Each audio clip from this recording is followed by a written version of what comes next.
Welcome to Let's Play Gran Turismo 3, episode 109, and for this segment, we are now going to get on with part 2 of the cleanup races, as of which I've already done part 1, and so I figured it's only appropriate if I just get on with part 2. So we have 12 races left to sweep up, and of course, we're gonna pretty much start this off right where we ended previously, which is in the Amateur League, and I know exactly which car it is I need to use, and that is going to be my Honda NSX Type R. And the reason for that is because it is our first event to begin this segment, so we have 2 races to sweep up in the Type R meeting, and we have 1 race to sweep up in the Dream Car Championship. And then, if I'm not mistaken, that should be every race in the Amateur League done and dusted. And just gonna check to see if I need to do anything. Okay. All seems okay. Yep, everything appears to be in order. Alright, let's do this.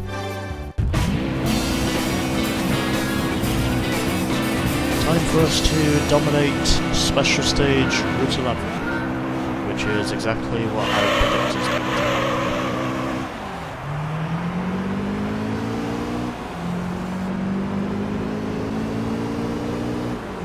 Because I am so good at dominating races with overpowered cars. And well, ironically enough, it must be said, I was definitely very lucky to actually win this thing, in response of course to my Honda Civic beating out both of the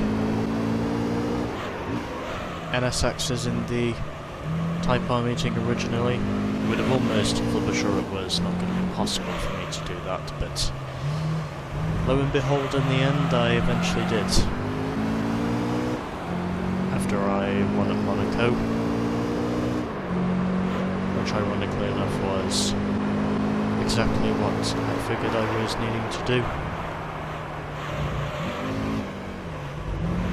And it's also because, well, with the Type R meeting being purely, purely being a one-make championship, obviously, it just basically limits itself to Type R Hondas. And oddly enough, I am driving one of those, even though, under many circumstances, I'm clearly driving an OP car.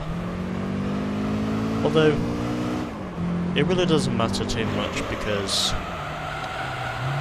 ultimately, overall, quite frankly, I really don't give a shit about my cars being overpowered because, well, these are the cleanup races after all, and to those of you who are familiar, of course, with my channel, you probably know very well that overpowered is just the name of the game, basically.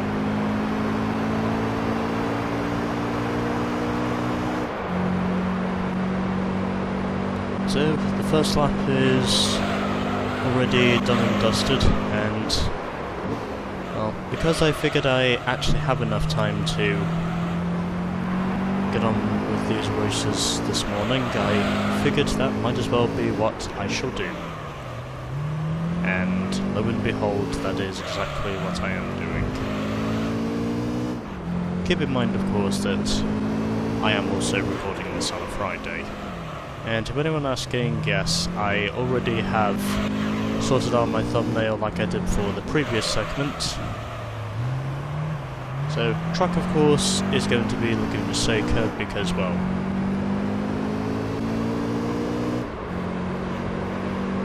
that's basically the only world circuit in this game. And also, to those of you who are asking me which car I used, well, for for part 2, I chose the Rx-7 race car for my thumbnail.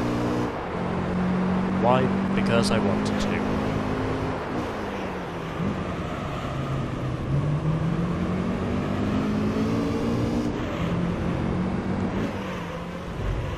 Also because, well, I want to do it for more things than just the memes.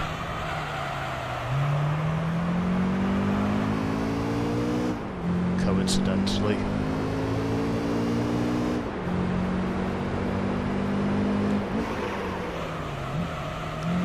Because again, I like to include diversity in my thumbnail shots.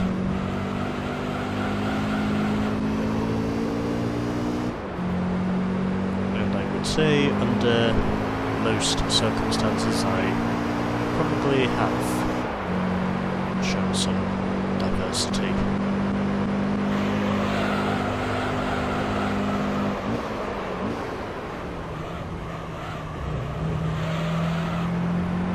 Anyways.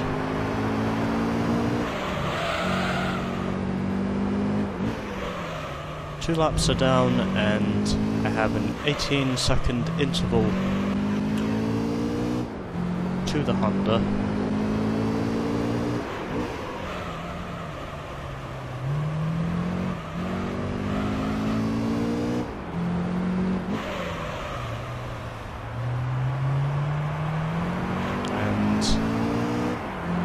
Fair to say the interval I already have, of course, to my fellow Honda is only going to gradually increase. And fortunately, however, tyre damage is not available in this championship, fortunately, and already at the moment I can say that is a huge benefit for me, which means that I do not have to spend any money to start off this segment.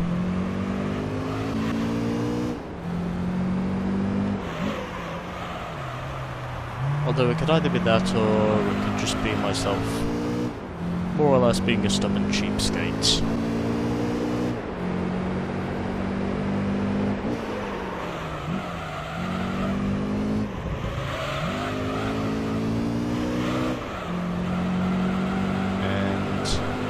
I think it's pretty clear to say that, as I of course used this car for the amateur MR challenge, to those of you who may remember watching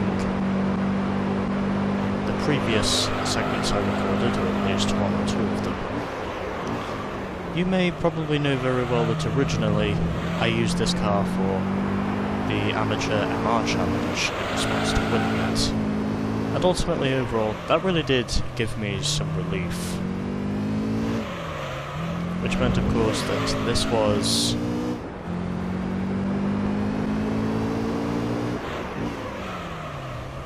the car I would use instead of myself basically having to purchase another Toyota MR2. And I have got to be honest, I did actually feel lucky over that, knowing that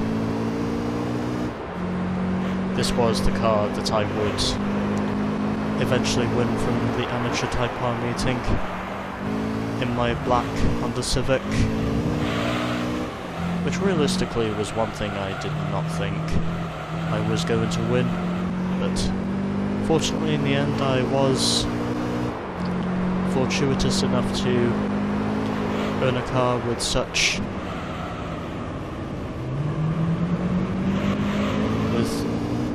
more or less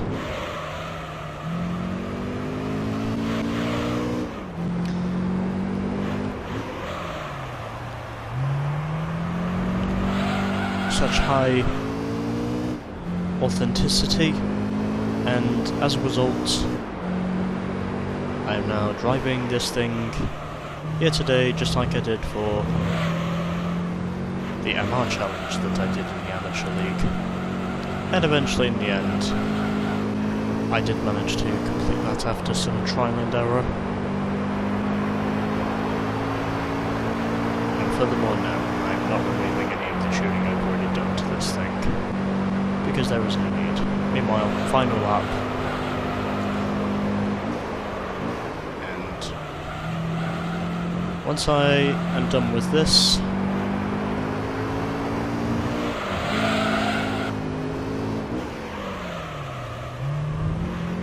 we will have just 2 races left in the Amateur League, and then the remaining 9 races, is it? Yeah.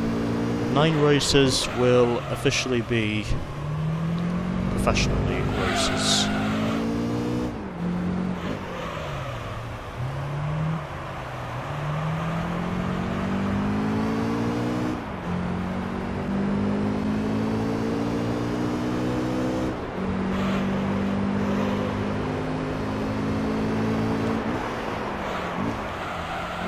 Just heading by the Ferris wheel once again, here, which is all the way up there in the distance. I can also see some high working cranes there. Hard as it might be, you are basically watching the lights show. And also there is a bridge over there. And my eyes do not deceive me. I saw something over there that was very much reminiscent of the Golden Gate Bridge. I know my eyes did not deceive me.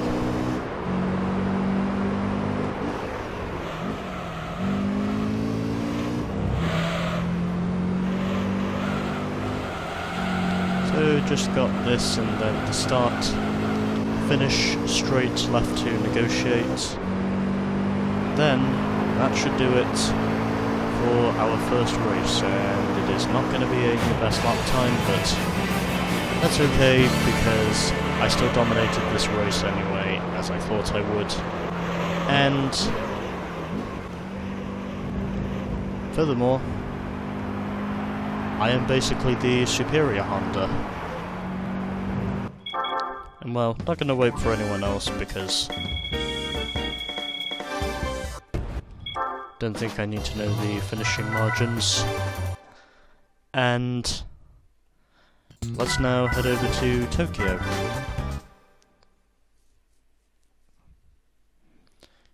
And then we can get on with Test Course, which is the only race I did not win in the Amateur Dream Car Championship.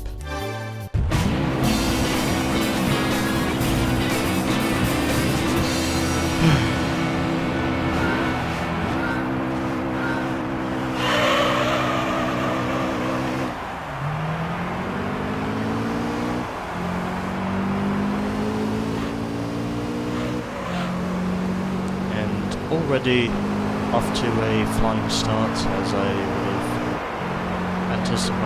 have anticipated myself to be.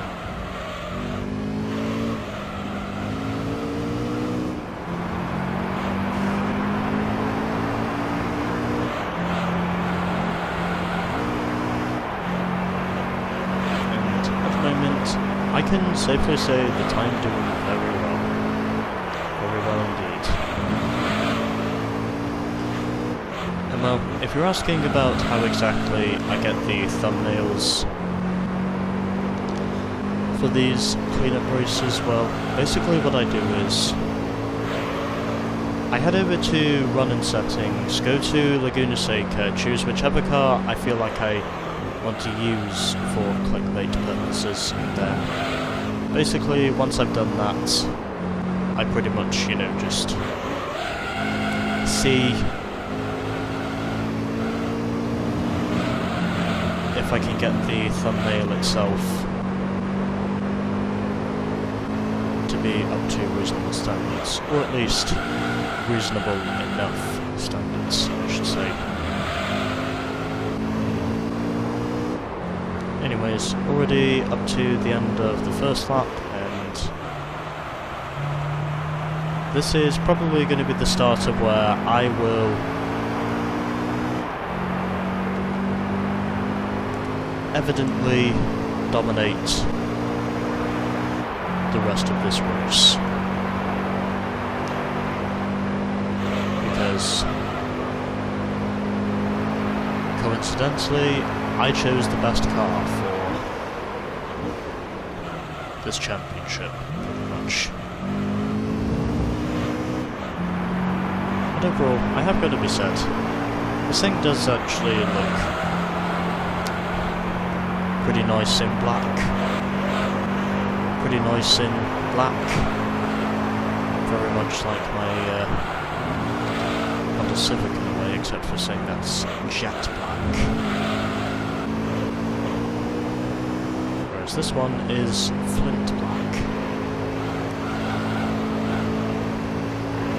Overall, it has got to be said, I am actually relieved in saying that I did manage to get one with a standout image. I didn't necessarily get one of the dealership colours that this car comes with. Considering the only two colours this car really comes with are white and yellow.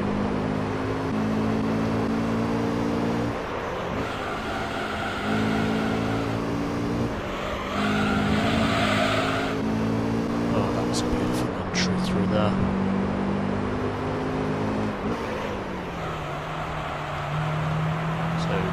Through the right-hander we go.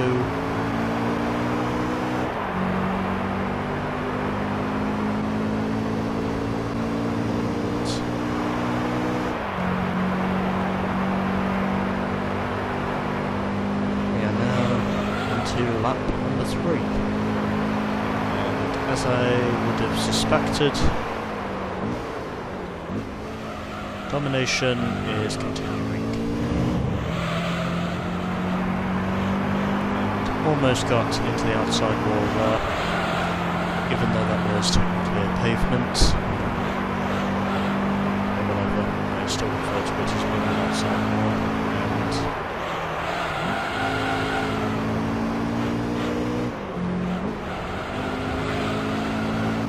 And to this point, all I can really say is, well, they're the cleanup races. And, as you would have probably anticipated with the cleanup races, I am of course going to be overpowered, just to be sure and knowing that I will of course win all of them without any major problems. Even though I would like to remind you, some victories in this game have been harder to get than others, and not just with the... oh shit! I have no idea how I saved it there. Fucking hell, I was drifting through there.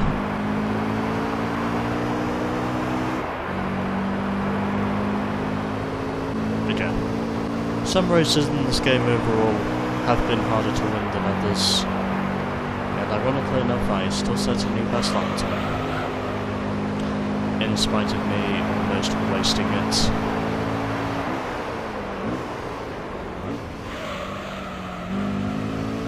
To the outside wall, once I hit the curbs.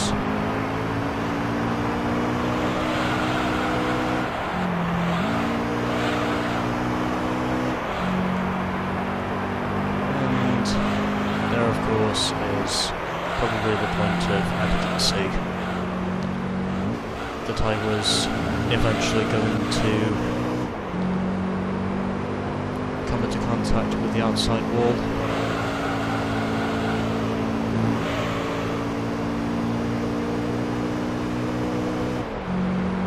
Yeah, this place is virtually loaded with spectators. Although, ironically enough, of course, this is racing in 2021, and spectators are actually allowed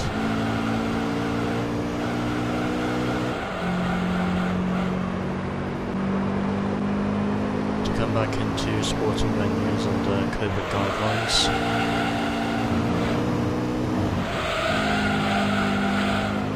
Yeah, as if I didn't think up to this point, I have already been to Silverstone 3 times now.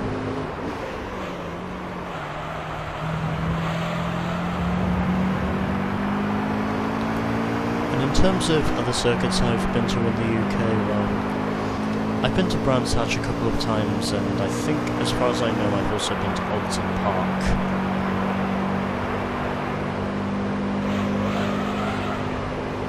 As far as I know. I think as far as I know, those are the only 3 circuits I've actually been to. Even though I really would like to go to Donington someday, I also really wouldn't mind going to Thruxton. Both of those are pretty good circuits. Just depends on knowing if I'll ever get the time, as well as the energy to do so. Yes, by the way, Donington is basically the closest circuit to me, because Donington is only about 40 miles away from where I live.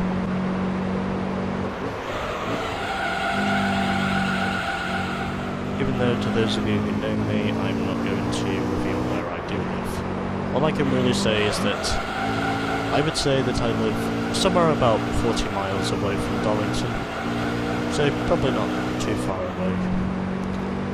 Even though Silverstone is much further, and it's basically...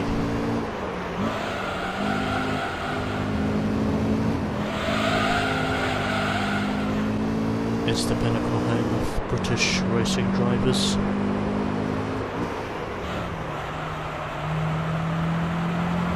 Even though the truth is with me, I never have been much of a fan of Silverstone.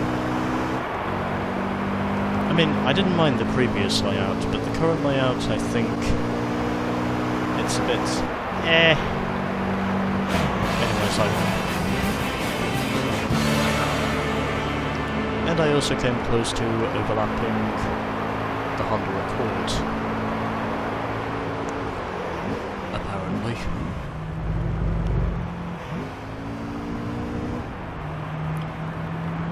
Yep, pretty much a sweep for the Honda NSXs.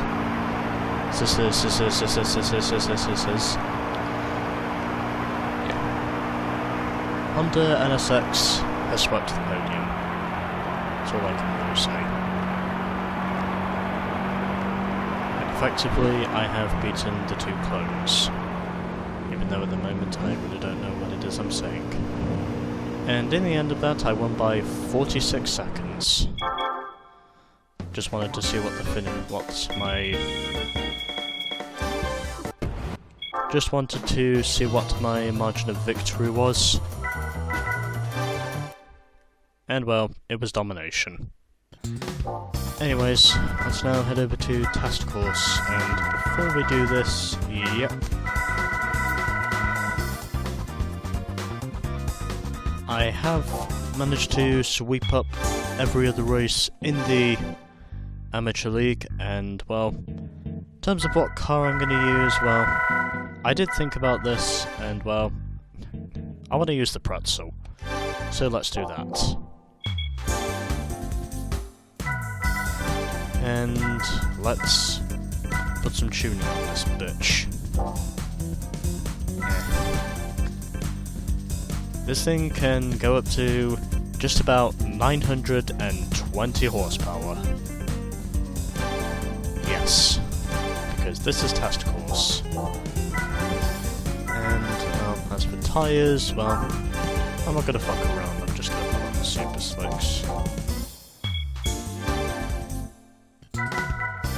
And so, it is now time for us to sweep up our final clean-up race in the Amateur League, which is Test Course. Time for me to turn that bronze into a gold. And the competition we're up against? Oh, okay. So apparent as it might be, the field is pretty much evenly split. There are no doppelgangers in this race. We basically have the whole family for this one race, and of course I'm gonna go minimum downforce, take off the assists, don't need them, and I'm also gonna move the speed up. Yeah, that should do it. And yep, okay. Let's go to test course, since it's pretty much the entire dream car family that is competing in this race.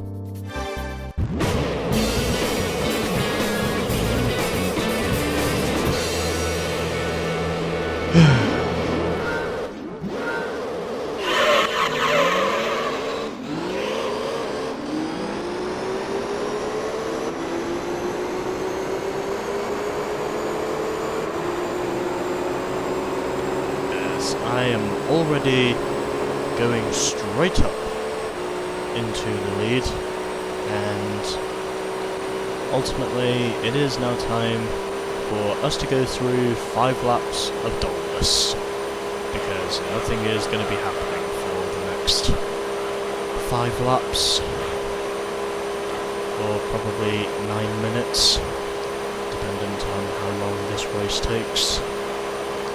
Because I would imagine it will be pretty long.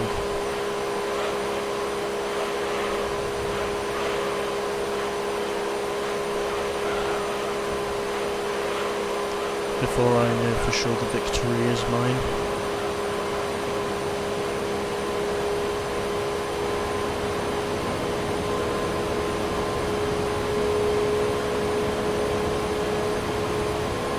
So, I should probably mention, I am not too far from hitting the red zone.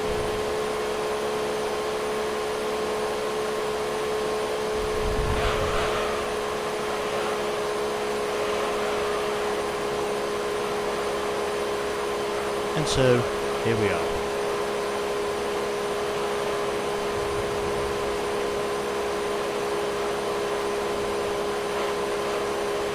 And just as I would have anticipated, it is basically going to be pretty much 8 minutes of dullness.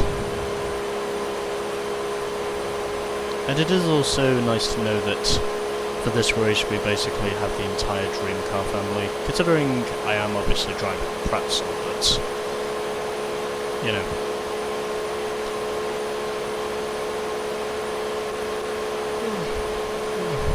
You know,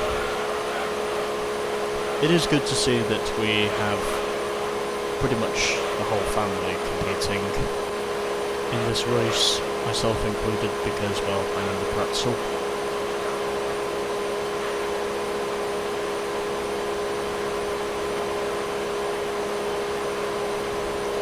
The Scooby Pretzel, I might add.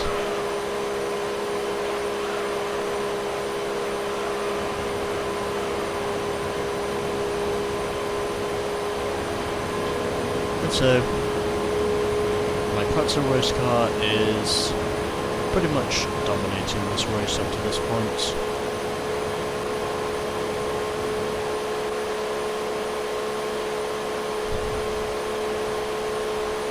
And, yep, I am only just pulling out my winning margin further and further.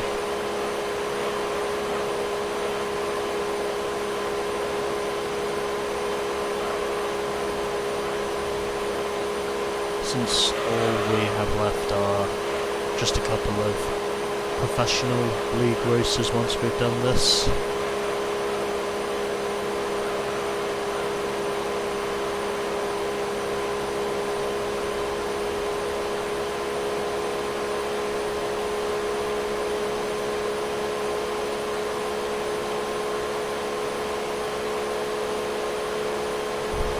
Meanwhile, I am still waking up. It is Friday morning, and oddly enough I've basically been up since 0 hour 7 AM. And it's already just gone past 9:30.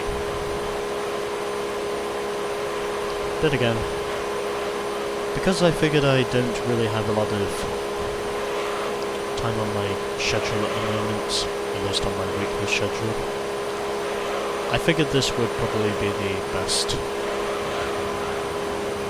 way for me to start this off, because then I will know very well that over the weekend I do not have to worry about this.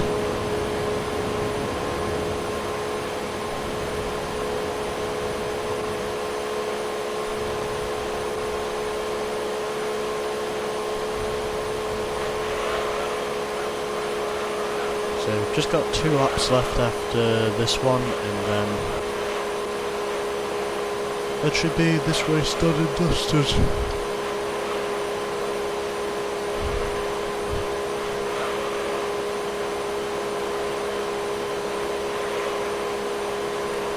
Apparently my energy has not caught up to me yet.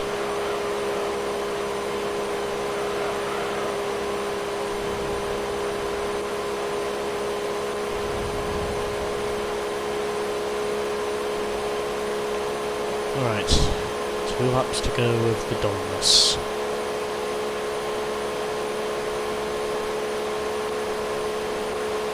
And I'm pretty sure my margin of victory in the end will probably be somewhere over half a minute. Although the truth is with me, I really don't care up to this point, because all that really matters to me is that I just get this race over with. Then it means I don't have to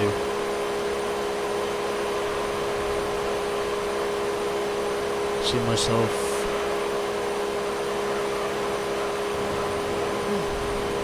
getting my repulsive mitts involved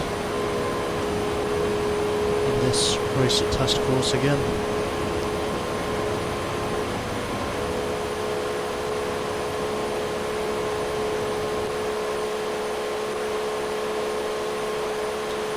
Even though I am pretty sure that I will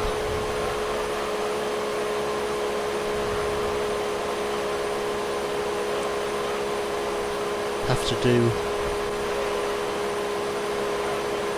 another test course race once I've done Formula GT, because I'm pretty sure test course will probably end up being the only race in Formula GT that I don't end up winning. What I think the case is going to be, and across the line I go faster on that lap. Also, I'm now starting the final lap. So I just figured, since I knew very well this was another test course race, might as well see how the pretzel handles, and oddly enough I would say I've made the right decision to go with the pretzel.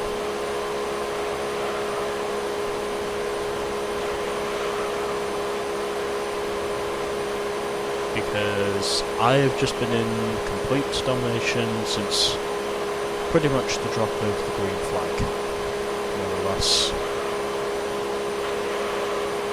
Because I'm very much riding on the Chapati line.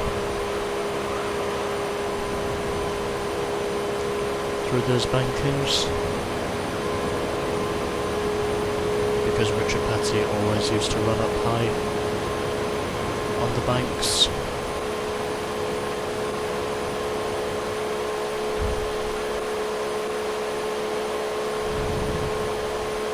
On those high-banked ovals. Also furthermore, this circuit is basically the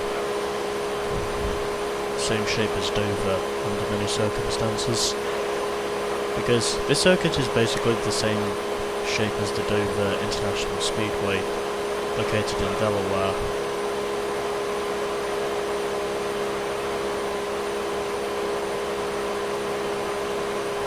Arguably known, of course, as the Monster Mile. Anyways, I win. And as I would have expected, I won by under a minute. Or at least I'm winning by under a minute.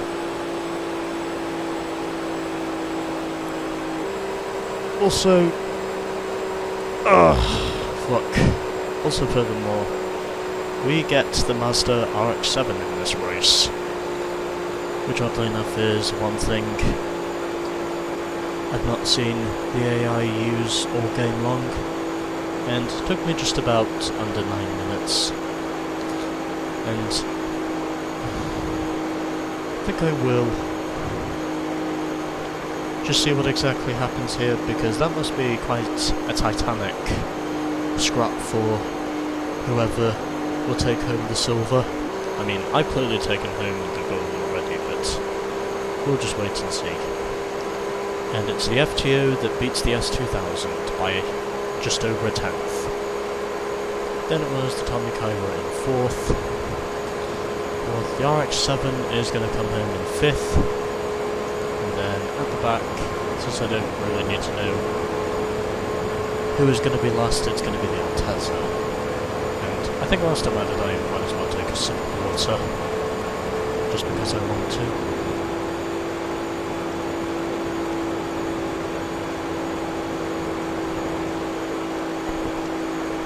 And he finished nearly a whole lap behind me. That is how dominant I was throughout the race. And we get 25,000 credits for winning this. And so, let's now move onwards to the professional league, and I think as far as I know we have just 9 races left. Just gonna count them up.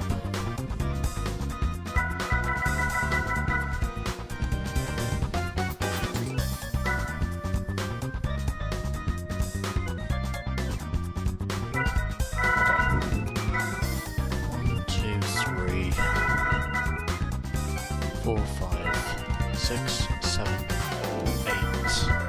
Yeah, 9 races left. Okay. Anyways, let's now head over to Grand Valley, as of which, upon the completion of winning all the races in the Amateur League, we are now 96% complete. And well, just because I want to use this car again for Grand Valley, I want to use the Rx-7. Rx-7 LM race car. And, well... Oh, okay, I do have the Super Slicks on. It's alright, it's fine. And, yeah, just because I want to, I'm gonna put on the Stage 2, just so I'm not vested in terms of overall pace. So, let's now head down to the Professional League and see if we can win at Grand Valley. Considering I knew very well that was a course I was not able to win at previously, and surprisingly we don't have all of the heavy hitters in this one. Although, because I would imagine this car is going to have more horsepower, I'm going to give it just a little bit more downforce, just so I can get through the corners, and I'm also going to give this thing a little bit more speed, and yeah, let's see how we go. So in this field we have a Panos Esperante GTR1, along with an Nissan R390, a Mazda 787B, a Jaguar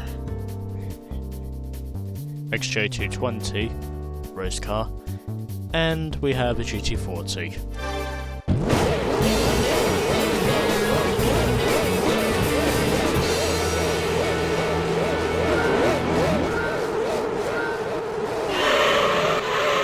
So here we go for what will probably be 10 laps of interesting competition at the back, but probably not at the front. And I was really boxed in as soon as I was entering the hairpin. There really wasn't anything I could have done there to avoid coming into contact with these AI, and oddly enough I do have the Super Slicks on, which means of course that I'm basically guaranteed to make it up to the end of this race, because I know very well this thing can tend to be quite hard on the tyres.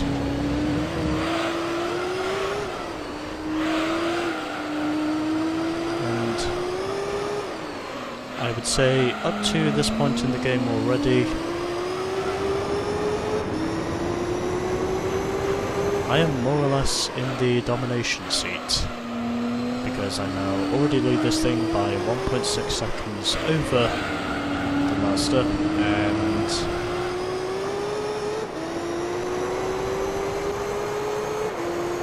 It appears as though this is where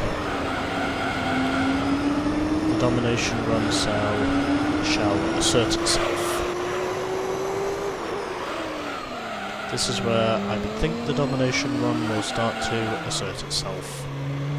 Even though I'm only really using this car for one race, because, well, I want to. Well, 2 races to be precise. Oh shit! I have no idea how I was able to prevent this thing from spinning, but somehow I did. And, yep, the Mazda is definitely closing in, but I don't really have any obligations towards it, because once the race really gets going, this is where I'm probably going to extend the interval that I already have to the AI. And yes, I did figure I would have more downforce in response, because I knew very well this thing was going to be more difficult to control under the audacious space of me putting on pretty much 100 more horsepower, or just over that, pretty much more than 100 horsepower on this thing.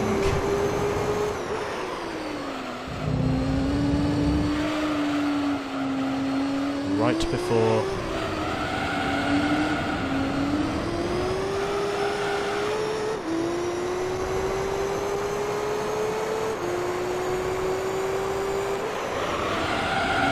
I knew very well the Mazda was probably going to beat me again on outright pace, which is exactly what it eventually did. Which, ironically enough, is exactly what it eventually did.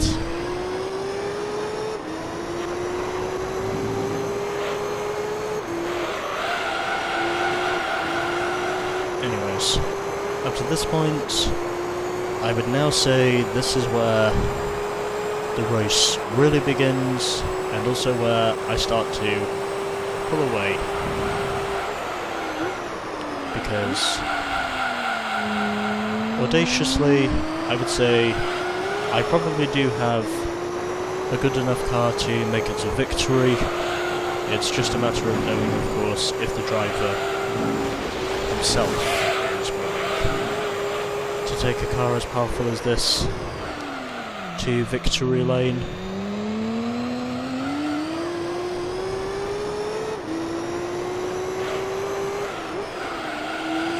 Under some very audacious circumstances.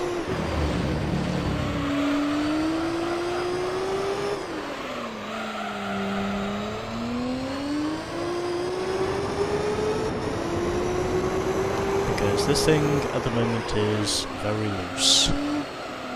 Even though I am driving this thing on more or less warmed up tyres by now, this thing is still pretty hard on tyres. That's got to be said.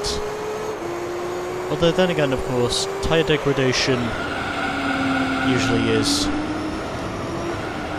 does tend to be quite high here at Gran Valley, because it does tend to have a history of literally chomping up the tyres, as I've said before.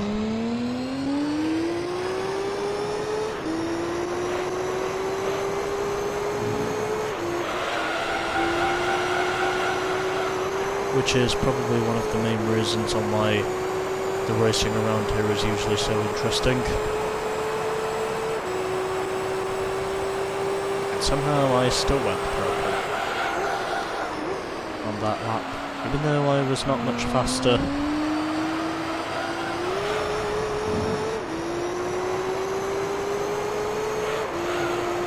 Even though I was not much faster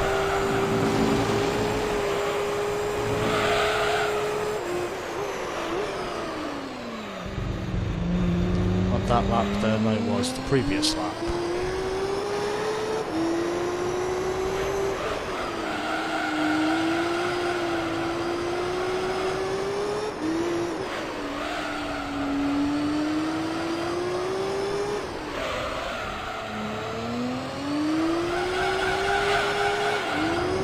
Oh, fuck me. I had no idea I was going to save that. I mean, I was literally fishtailing from both sides. I have no fucking idea how I was able to save that. I really had to be audacious in order to save something at that speed.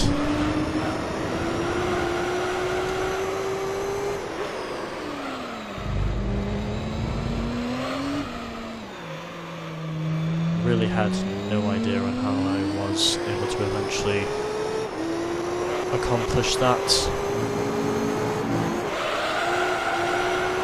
Anyways, 4 laps are down, still 6 remain. And once those laps are done, we shall have just 2 races left, even though I do also plan on sweeping up the 2 races I didn't win in the GT All-Stars once I'm done with the races in the World Championship. So, 10 seconds now, the interval to the 7H-7B. Meanwhile, the R390 still holds on to 3rd. I think as far as I know, it's the Panos in 4th position, ahead of the GT40 at the moment, and then at the back I think it's the Jag. Pit stops will very well decide the order of this race, is what Timmy thinks.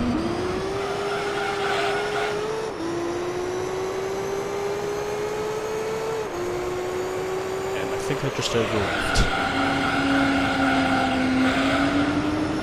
But it's fine, because I still feel like, in a way,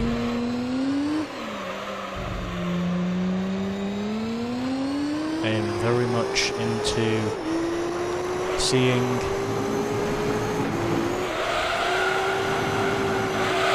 oh, fuck me. Still have no idea how I saved that though. And I set another purple lap time with a high 1:43.9.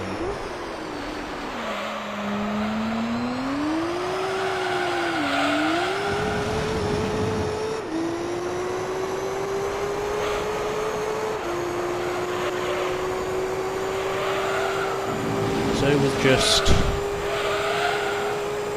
5 laps to go now in this race.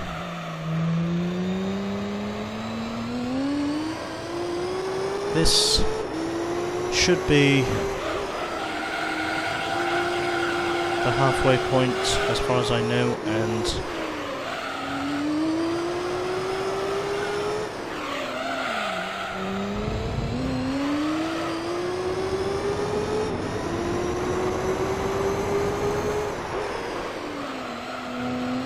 officially, this is where pit stops will start to show themselves. At least that is the way I would see it amongst the back markers in this race.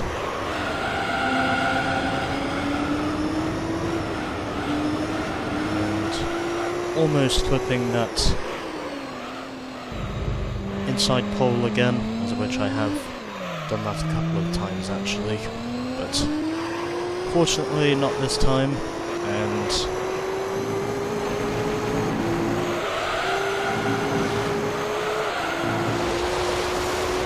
at this point I'm pretty certain in saying that I'll probably win this race, just as long as I can manage to keep my nose clean, and also as long as I know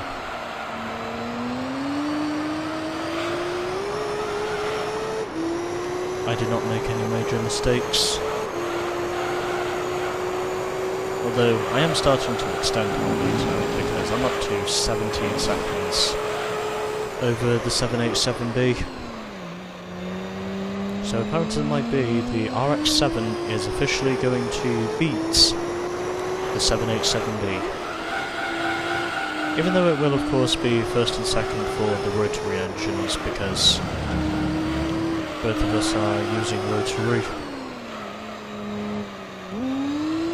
in terms of our engines.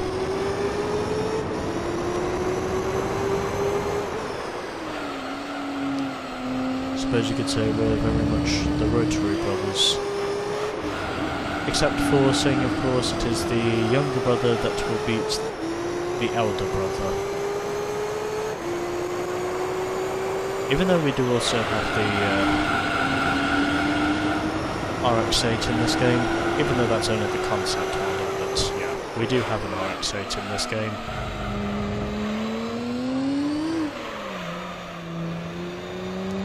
Because apparently concept models did exist in 2001.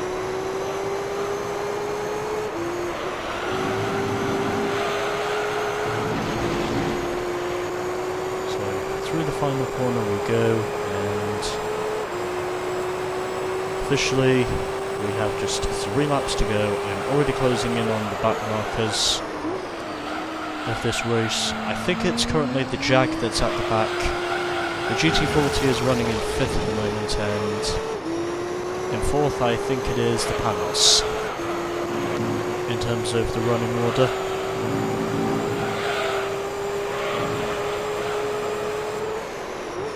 I suppose you could probably say up to this point I am more or less the only front runner in this race up to this point.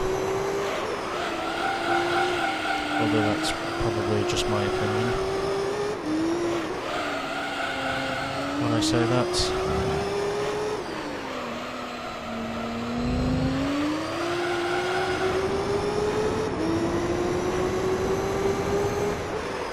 So just 2 laps to go after this one. Almost coming into contact with that outside guardrail. Really have no idea how I'm managing to drive this thing so loose and yet somehow still keep it from crashing. That really does continue to surprise me.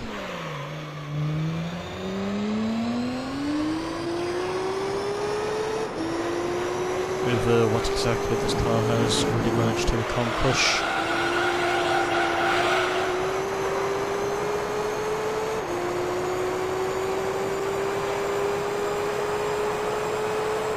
Anyways, 2 laps to go, and I'm pretty sure my tyres by now have probably faded in order. I'm pretty sure my tyres by now have probably gone past their best in terms of me trying to see if I can improve on my best lap time, which overall seems unlikely, but you know, I'm still going to try it anyway because, well, that's what I do.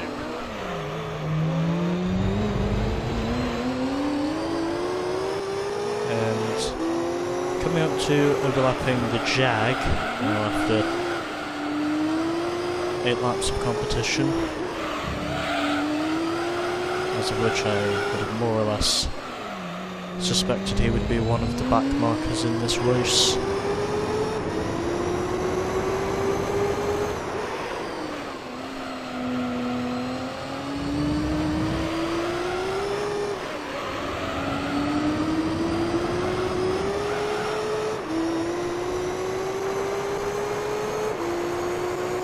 So, coming through the 4th tunnel now.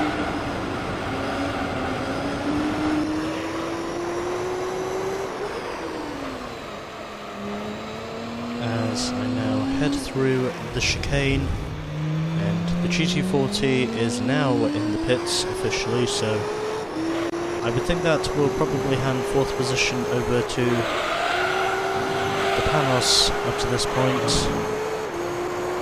And dependent on knowing if the Jag will manage to take 5th position or not, that remains to be seen. He could very well do so, but he also could not. It's just a matter of knowing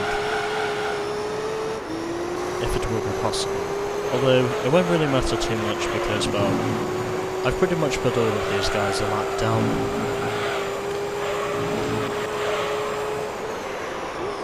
As the matter may currently present itself.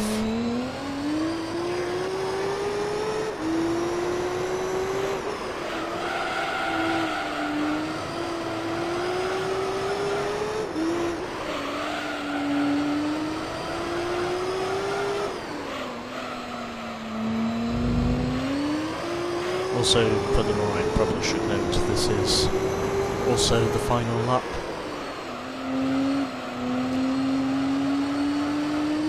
As I'm now heading through.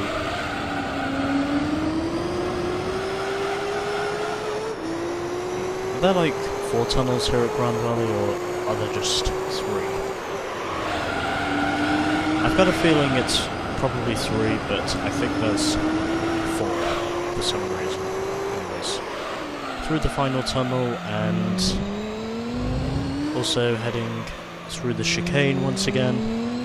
33 seconds is the interval now to the Mazda.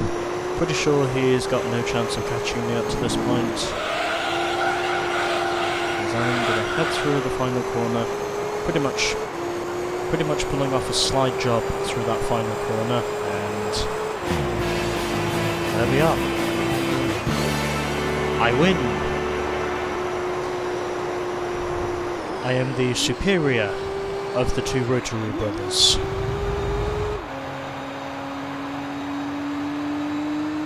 And, oh, okay, well, I guess the GT40 did end up beating the Jag in the end. Well, might as well wait for the 2 prototypes whilst I'm here, because I'm pretty sure they won't be too far away. That's my margin of victory. 33 seconds. Does the Nissan wind up? 43 seconds. So there's virtually 10 seconds between the Mazda 787B and the Nissan R390, even though it's probably just over 9 seconds. Anyways, 35 grand for winning.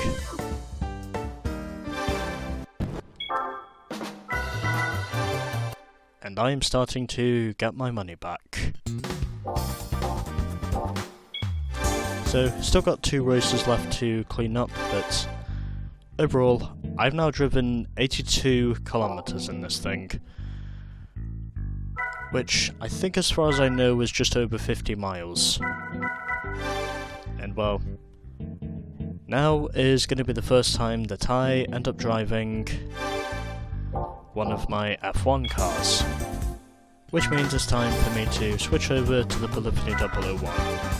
And to those of you who are playing the NTSC version of the game, you basically know the Polyphony 001 as the F094, as the F094S, which is basically based on the 1994 Williams FW16 as driven by Ayrton Senna. Also driven by Damon Hill. Anyways, let's get through this race. Since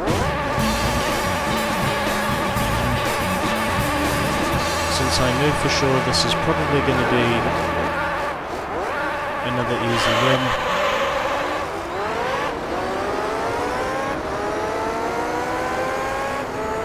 and oh my god, this thing has so much grip. So much acceleration. I'm just starting to get my feet into this thing, and I've already pulled out a 2-second interval over the Nissan.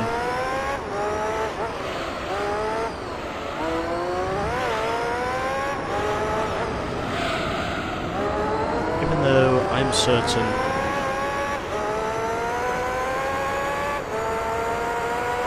this will probably end up being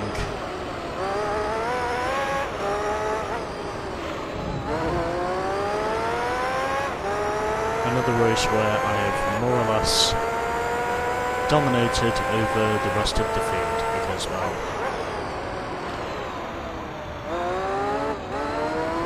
I'm driving an F1 car, basically. an F1 car that is more or less from the mid-90s.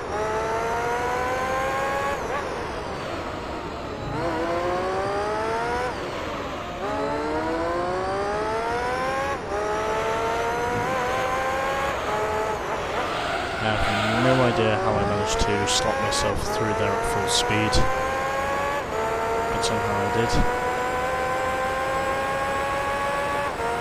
And so the Toyota now takes over the second position temporarily.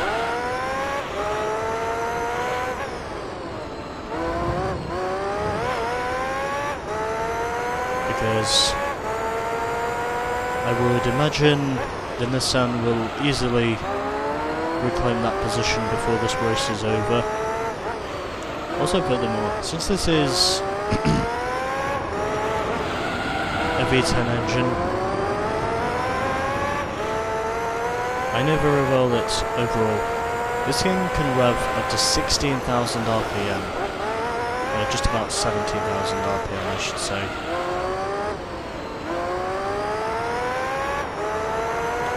Basis.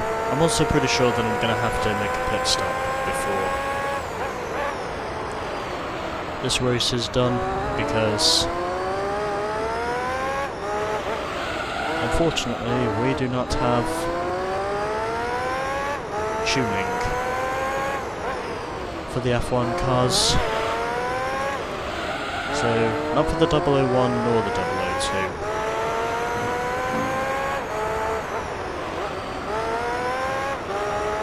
And even though many of you will probably be telling me that the NTSC version is more preferable than the PAL version, the truth is, with the PAL version, we do have our advantages over the NTSC version. And it's not just for one of the cheats in GT, and it's not just for one of the bonus items in GT Concept where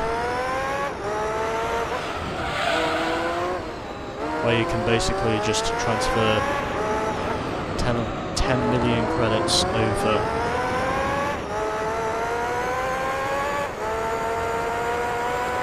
to the GT3 profile. I am very much aware of that hack. I am very much aware of that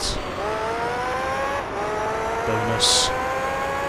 And furthermore, yes, that is notably an extra in GT Concept, which I probably will show off at some point in the future, that we Power Region gamers do have accessibility to, unlike those filthy Americans.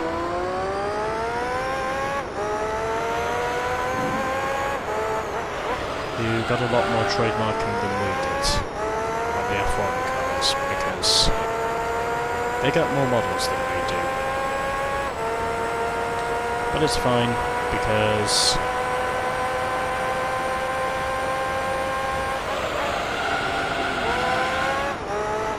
lots of people always expect American versions of games to be better than PAL version games.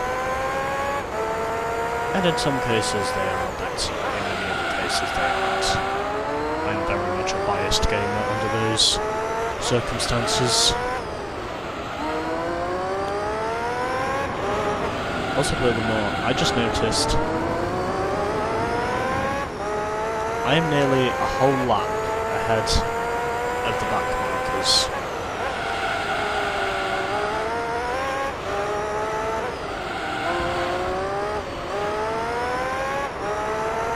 Because, in spite of all the sliding around I've been doing throughout this race,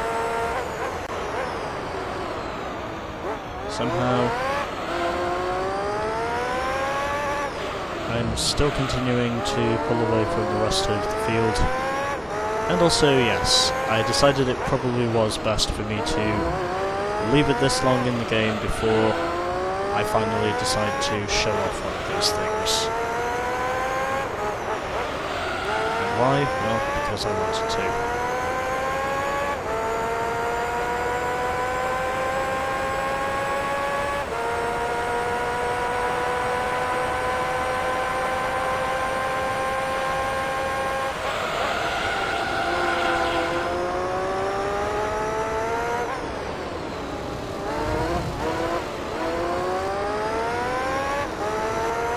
so already starting to overlap the clear back markers in this race, as I would have predicted I'd do up to this point.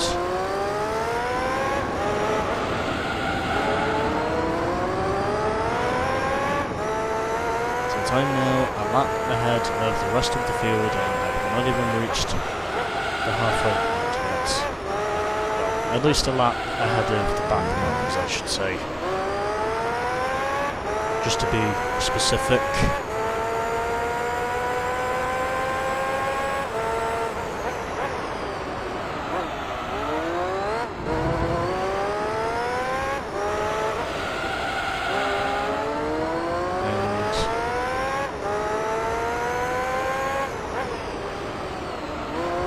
Already, what I can safely say is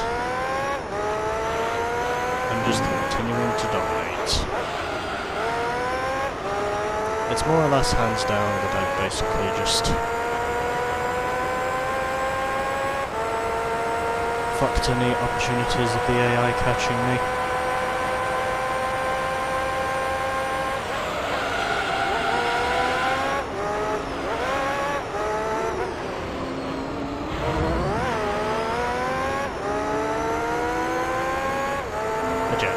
Like I was saying before, I'm pretty sure there is a cheat in GT Concept that does essentially allow me to transfer 10 million credits from my GT Concept profile over to the fucking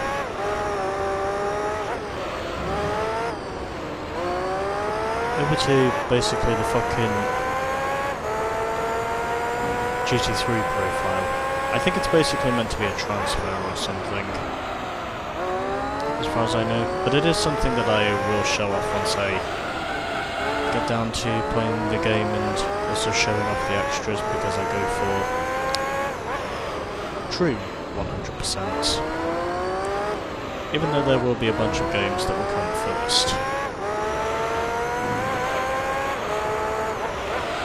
I have no idea how I've managed to successfully avoid hitting those walls, and I'm pretty sure that as far as my rear tyres are concerned, I will definitely need to stop them on the next lap, regardless of what happens next.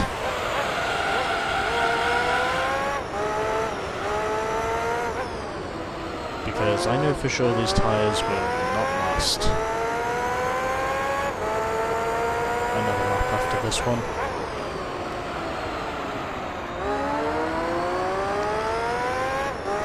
These tyres up to this point are more or less fucked. And well, since I'm not doing a championship event, there's no reason for me to be audacious, considering I am now a full lap ahead of the rest of the field, and will probably remain that way once I have made my pit stop.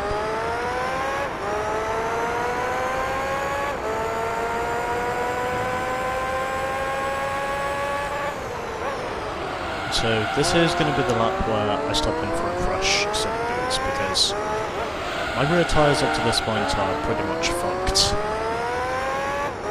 As far as I know, they will not go in that lap. I'm sure they won't. These tyres up to this point are pretty much fucked. And it's almost a miracle to think how I've actually not crashed this thing up to this point in the race. I think it really is a miracle up to this point. Anyways, time for me to make a pit stop, which oddly enough is one thing I inevitably predicted was going to happen, because I cannot change the tyres.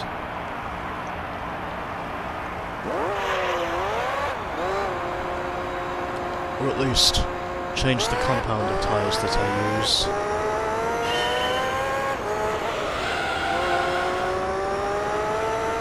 So, this of course is very much my outlap.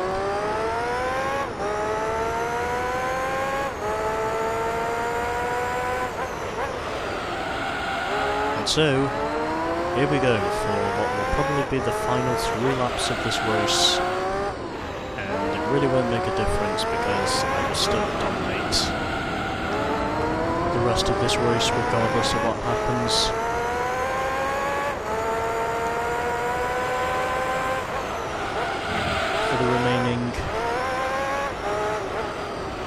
For pretty much the remaining entities of what the rest of the field will be doing.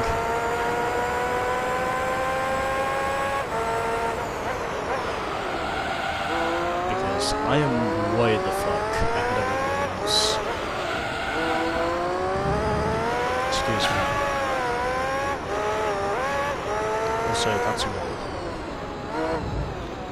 Which I should try my hardest not to come in contact with. But whatever.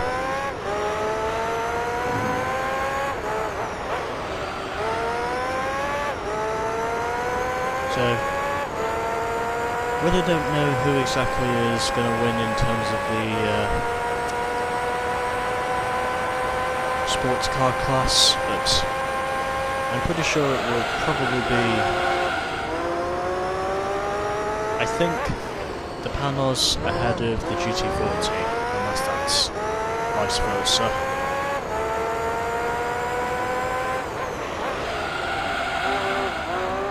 But again, I have very much advertently dominated this race. Because oddly enough, the choreography I have about this thing is that, well, in terms of cornering speeds, this car is clearly the fastest, and I just hit the jack. But it's fine, because I knew very well I was going to overlap him for a second time before this thing was done. I knew very well that is what was going to happen. Up to this point, considering I did, of course, win the World Championship before I did the rally events. And of course, with this car, I would have basically dominated every race except for test race. Probably the one race I would not have won in this championship because, ironically enough, the 002 is actually faster than the 001. Anyways, final lap. I just hit both the walls.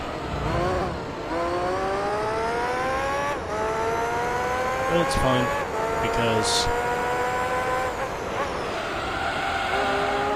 I very much knew I was going to be.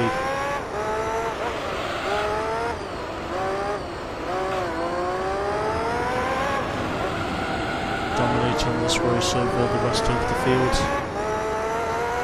Pretty much bar none. So, coming up to overlapping the Panos, who does of course leave the door open for me, thank you very much, and officially, I've now put half the field 2 laps down, in the space of just 10 laps. And I'm pretty sure I will not overlap the rest of the field. They are pretty much in a league of their own, is what me thinks.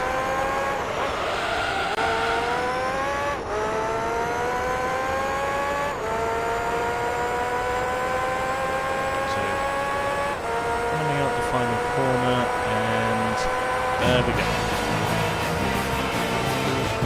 go. Easy dub. And it's taken me just under 16 minutes to do that. Yeah. I know how to dominate a race perfectly. And not going to bother with the final race results because, well, they do not matter. Also, FYI, I'm now back up to how much money I had when I started this segment. Anyways, time for Tokyo, and I think because this course isn't quite as long as Route 11, I think I'm going to use one of my 002s, as of which I'm going to use the red one to start with, since this was the first F1 car I won in this game from the endurance events, and officially this is where I will probably be using the Formula GT cars pretty much up to the end of the cleanup races, more or less. Oh god damn it! Fuck! I forgot to switch the drive rates off.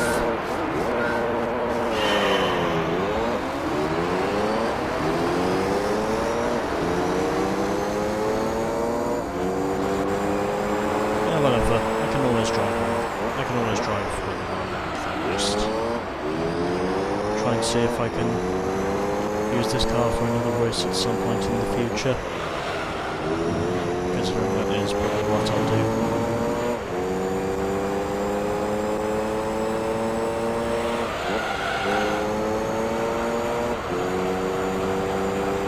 Even though I shouldn't have left the drive rates on, because they will just slow me down.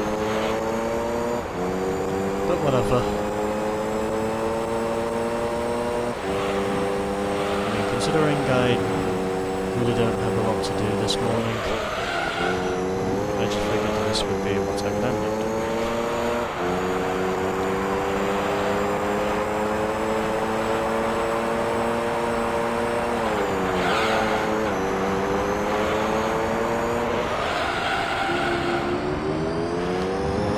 Somehow I've not spotted the car yet.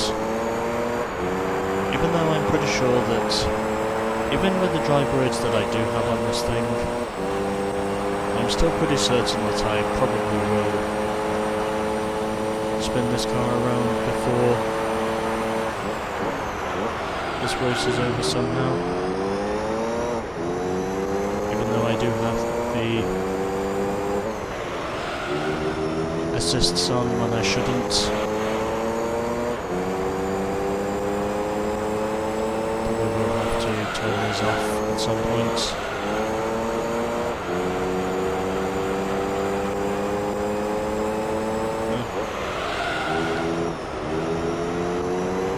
I'll also turn them off in an off video sequence.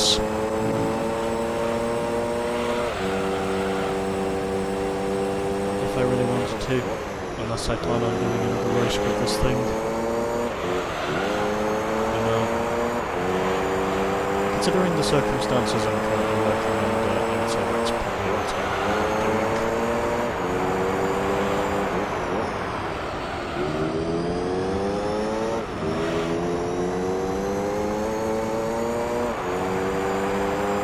And as I would have suspected up to this point, domination is very much the only word I can use at the moment.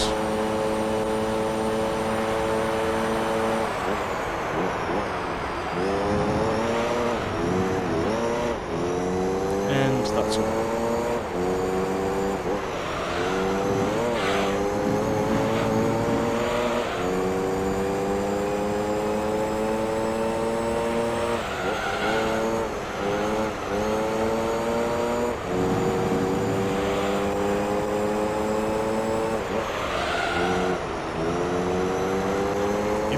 Once I've done a race, I cannot officially change any of the settings once the race is finished.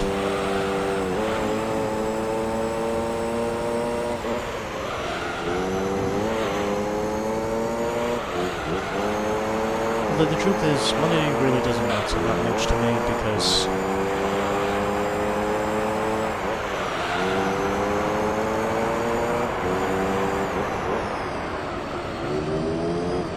at this point I would think that I probably have more than enough money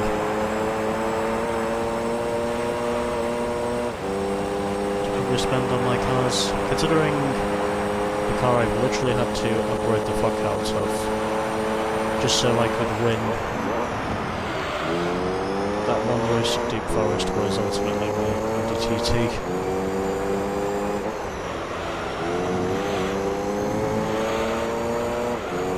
Although oddly enough, there was that as well as the Fiat that I used for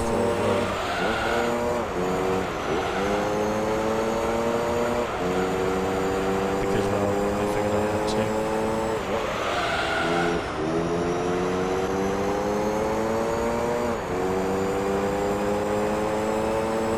Anyways. So yeah, I basically got the 8th round and then the final round of the GTO stars coming after this, because I figured those two races will also need a clean up.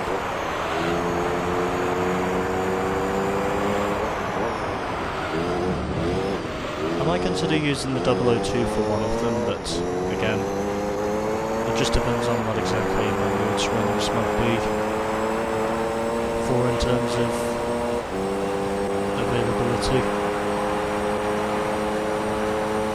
So just 6 laps to go. Pretty sure my lap times would be faster if I didn't have driver aids on, but again, it's more or less the one thing I have to live with. They do have their advantages, but they also have their disadvantages, because I prefer to go hardcore.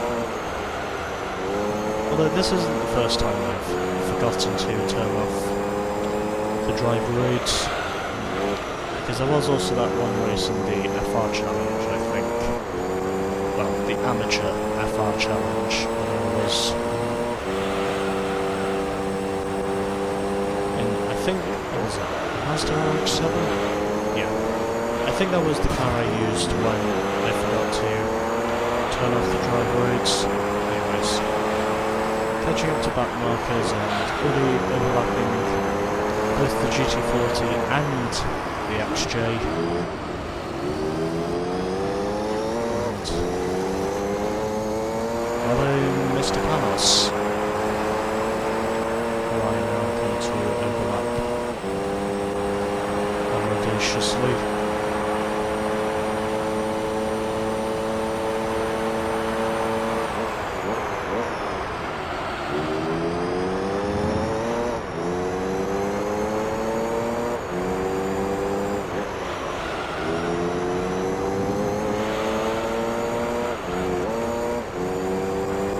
I think it's fair to say my tyres up to this point are pretty much scuffs up to this point.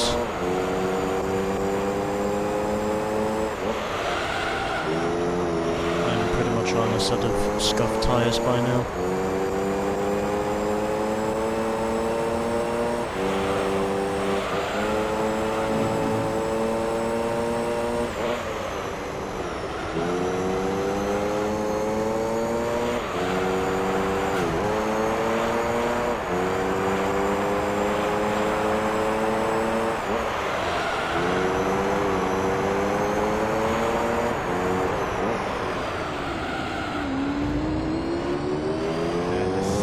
Like this will be the lap I get, because I do not think my tyres will go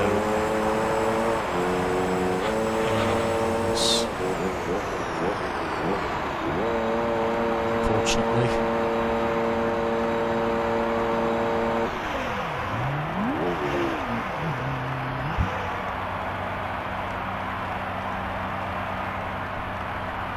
Because I was very much a pessimist under those regards. Oddly enough, a pretty short pit road once crossing over the white line, because overall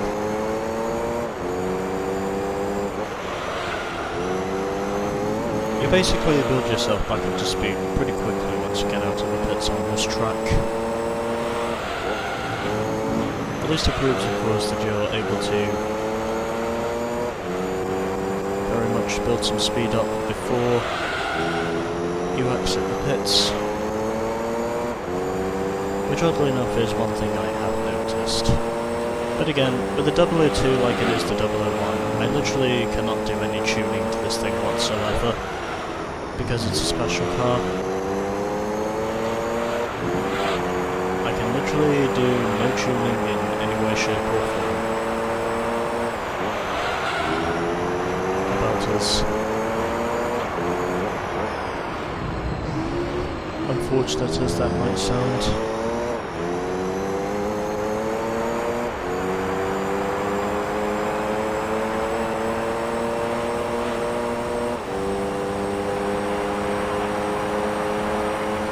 And whilst I am not suspecting there is any treachery afoot, I'm pretty sure there will definitely be domination afoot.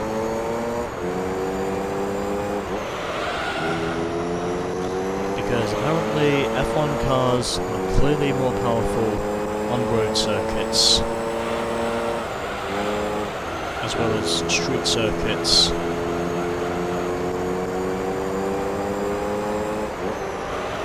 than Le Mans prototypes.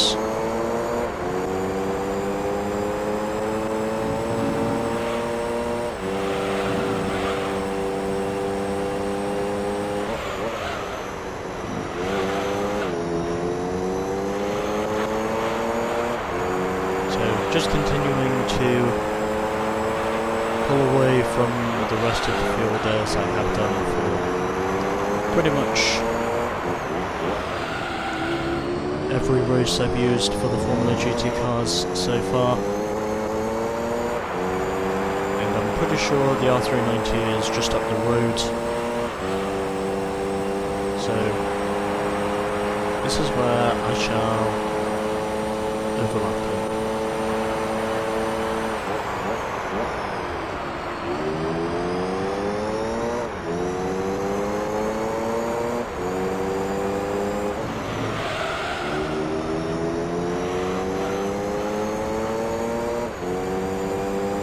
So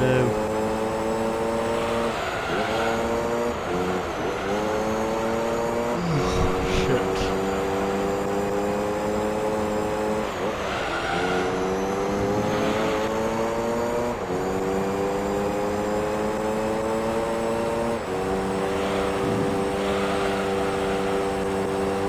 Anyways, continuing the domination. That is what I do. Basically what I do best. And that's important. So here is the R390. Which of course is a car that I will definitely use at some point in the game eventually. At least I'll definitely be using it before the cleanup races are finished. Anyways, final lap.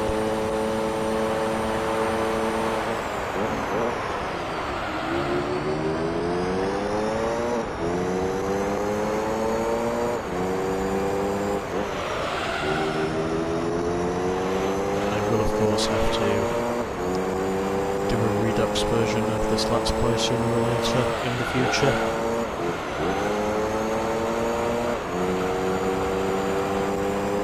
Just to correct myself from the mistakes I previously made in this version of the game.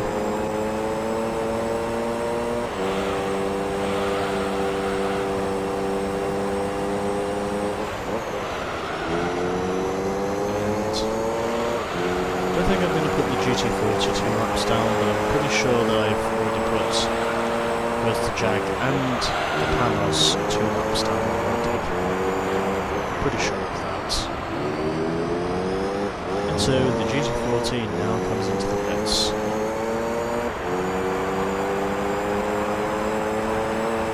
Although I am wondering how long the pit lane is.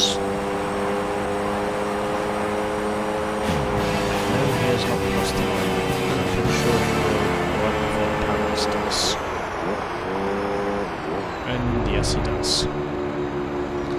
And here comes the Jag.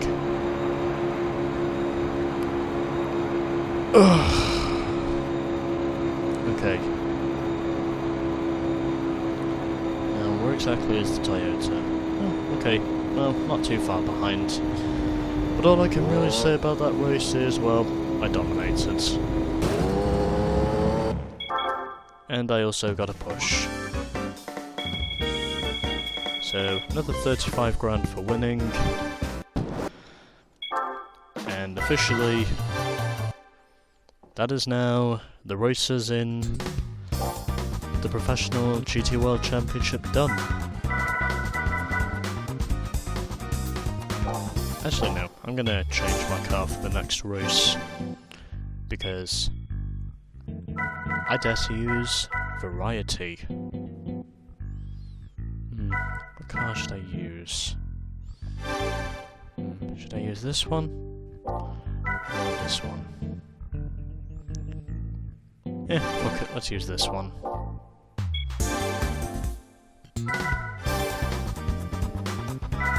And so, I think I'm going to do 2 more races and then I'll conclude the segment there. Because I've already done 6 races up to this point, and by the time I've done both of these I will have sweeped up 8. And this time, I'm not going to forget to remove the driver aids, because I need to. And in this field we have a Mazda 787B, along with a Honda S2000, a Mitsubishi FTO, a Subaru Pretzel, and a Panos Esperante.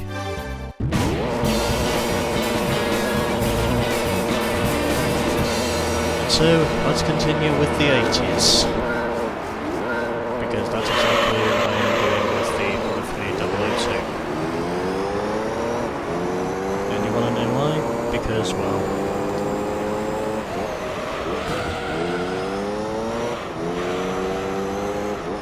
the 002, if you are playing the NTSC version of this game, this car is known as the F688S.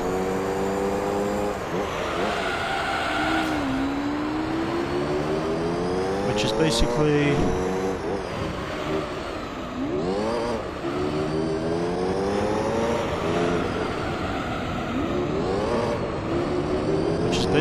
meant to be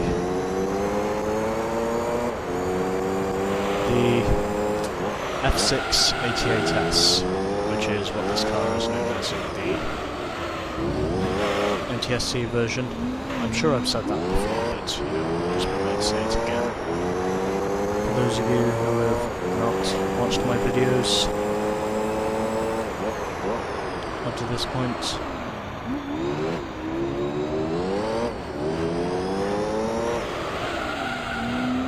and officially this is based of course off the McLaren MP4 Ford that was driven by Ayrton Senna, who eventually went on to win what would soon become his first of 3 World Championships in his F1 career.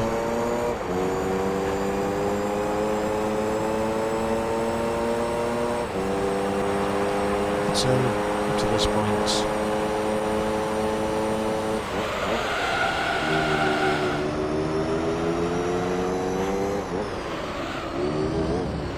we are now officially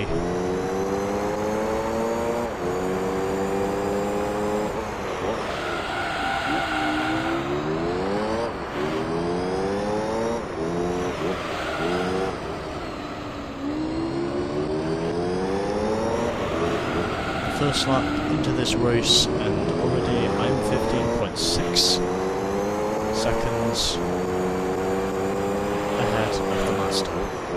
So the rest of the field, well, they're pretty much in a league of their own, more or less. I think there's a TV series by the way, a league of their own. But, I don't know.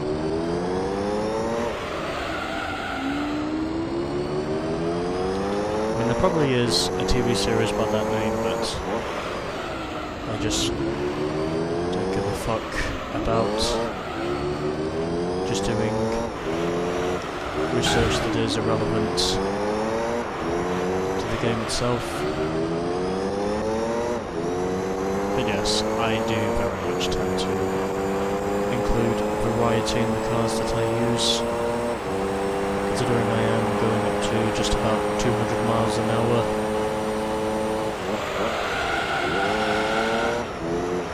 As I head down the front stretch.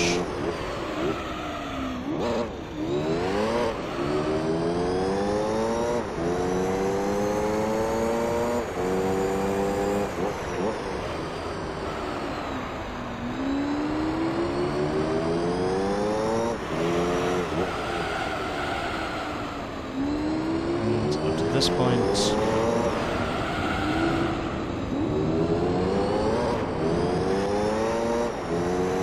All I can really say is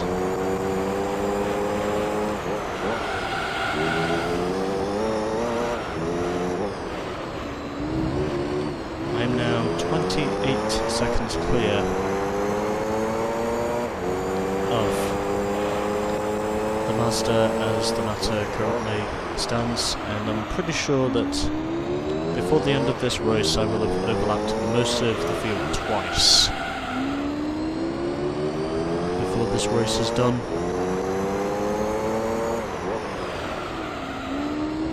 Judging by the pace that I'm currently setting.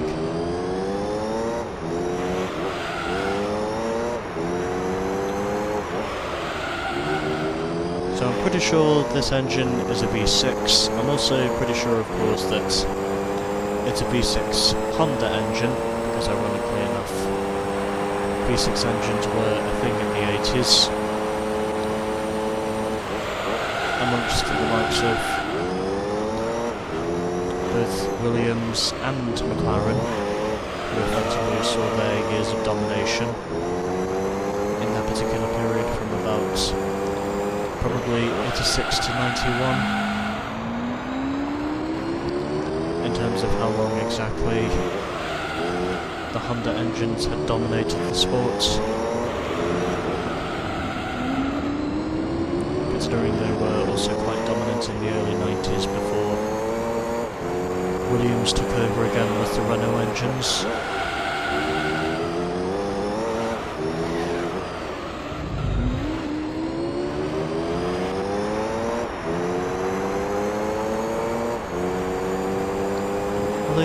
Although V6 engines, of course, were not completely unbeknownst to F1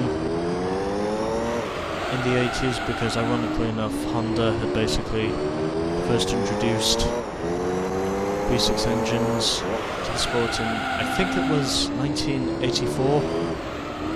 Yeah, I think it was 84 when they first introduced the V6 engines, and I cannot make that. And yep, okay. I just knew that was going to happen once I hit the wall. I was not going to avoid that.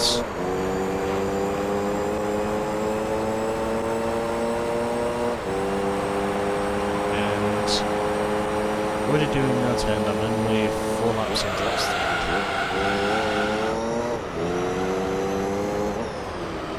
And I'm implementing that this thing can go another 2 laps.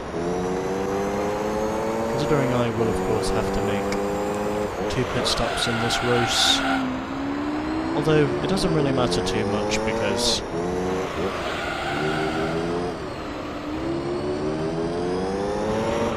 I basically have more or less half a lap over the rest of the field up to this point.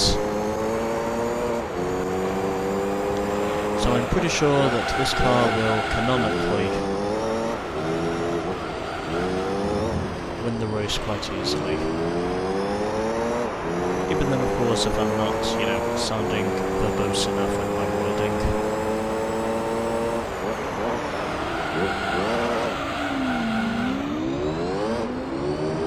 Although no one's actually tested this car under the lights, so I could say, under these circumstances, I'm very much the first to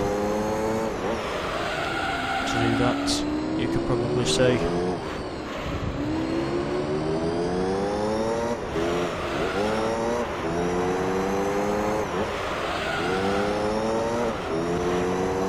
Considering no one actually had any night F1 races at the time of when this car was dominating the sport, because the McLaren MP44 was very much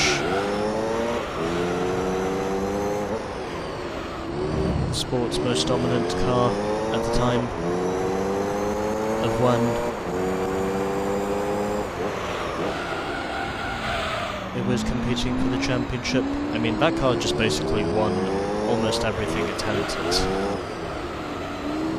I mean, that car was just so dominant, it literally won virtually all but one race in the 1988 season. And And that wasn't even because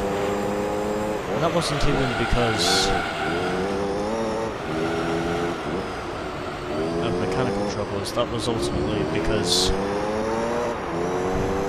Senna was arguably taken out of the Italian Grand Prix with just 2 laps to go. In a season, of course, where McLaren had pretty much won almost every fucking race in one season. Could have easily been the car that effectively won it all. Easily one of the most successful race cars ever built is what the McLaren MP44 is. Easily one of F1's most successful and dominant cars by some margin. Because the only car that comes even remotely close to the McLaren MP44 in terms of just flat-out domination will probably have to be the Mercedes W07. Will probably have to be the Mercedes W07, considering that car, of course, is the only one to have a higher win ratio than the McLaren MP44. Because I think it was like 2016 when the W07 was in the sport, as of which obviously it was Mercedes, so you would have more or less anticipated that car itself would have been dominant anyway. But anyways, that car had basically won 19 of the 21 races that were held that season, and ultimately overall, of course, it was a championship battle that virtually went all the way down to the wire. Because the two drivers were notably Lewis Hamilton and Nico Rosberg.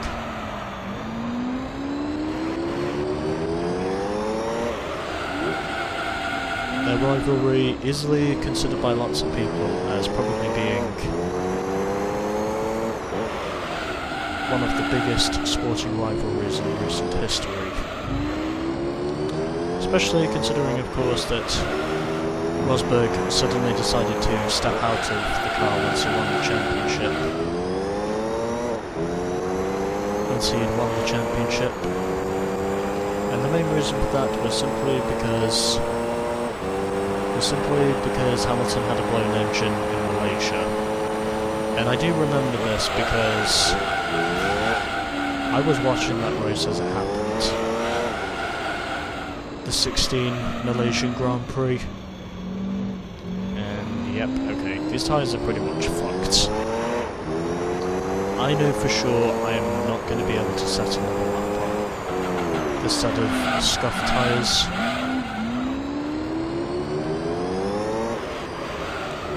Yeah, these tyres are pretty much fucked up to this point, is what me thinks. And I'm pretty sure that's the 7H7B all the way up there.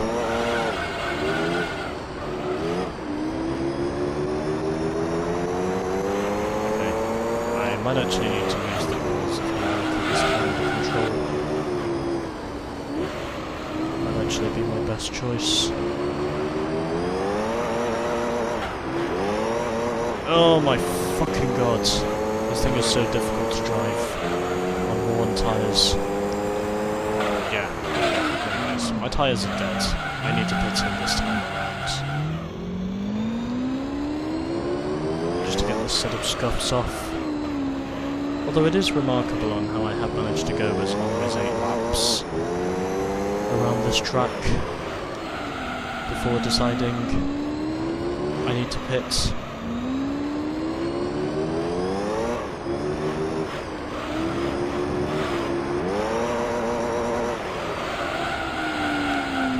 Don't spin the car, don't spin, don't spin, don't spin, don't spin. Okay.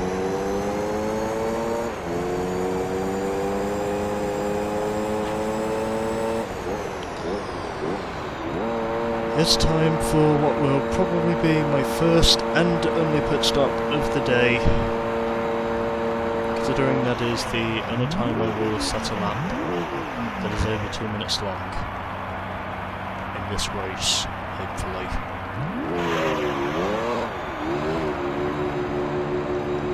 I think it's pretty much fair to say that my tyres were virtually fucked. After like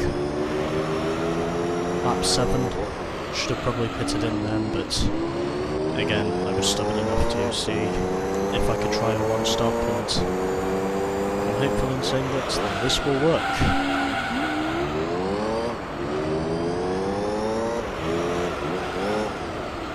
Even though this does look like a stupid idea. But again, at the very least, it's my stupid idea. I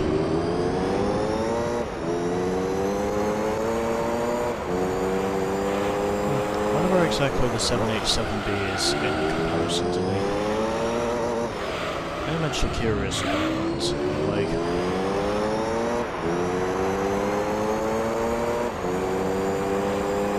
about where exactly he's located.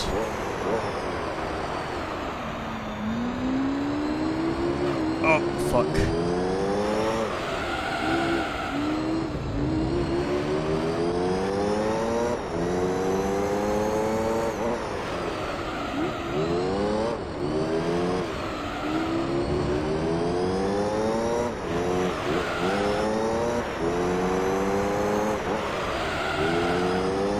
So, just heading through the final corner once again, and ultimately...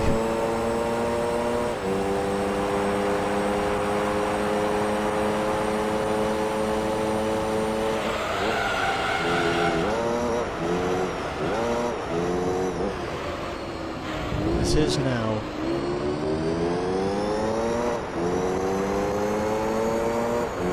lap 10 of this race. Yeah, so anyways, going back of course to the subject of how exactly it was the same McLaren MP44 that notably created what was soon recognised by many as being probably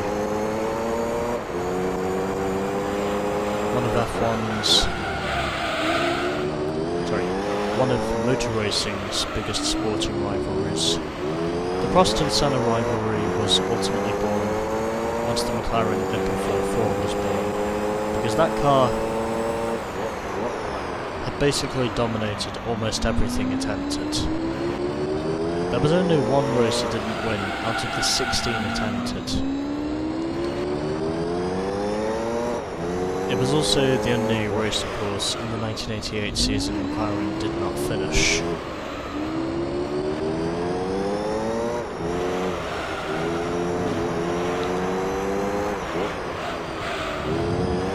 Although it is fair to say, of course, that under many circumstances, had Nigel Mansell, who ironically falls into the subject, not had chicken pox, and it is fair to say that McLaren would have easily won every race in the 1988 season. Considering that was, of course, notably the only race that was not won by McLaren, as well as also effectively being Ferrari's first win since the passing of Enzo on that same race weekend.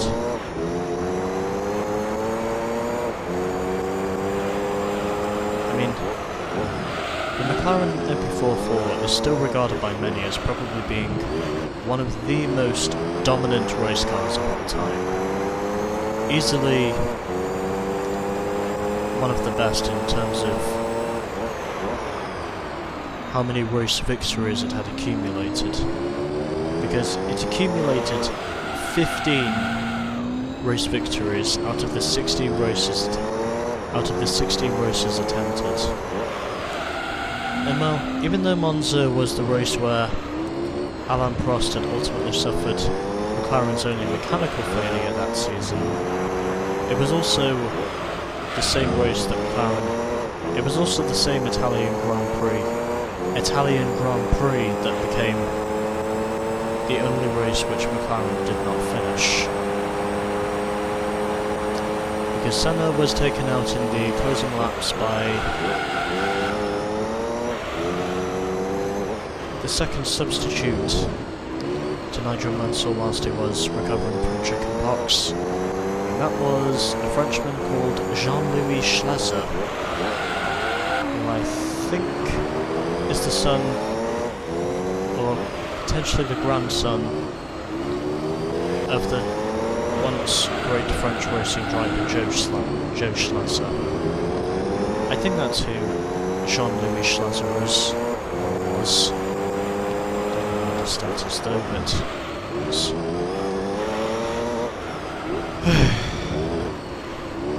Status remains unknown because I've never done any research on the man, and also, furthermore, we now have just 3 laps to go after this one, as of which I have now overlapped the Mazda finally. I think. I don't know if I have or haven't, but I think I have.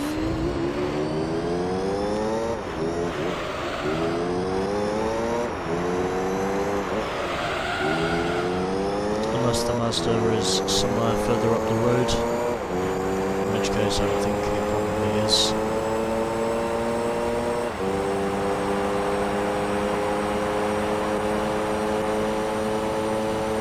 Right, just 3 laps to go. Oh, okay, I have overlapped him. It's fine. I have no problems with ultimately trying to see if there are any altercations with the situation.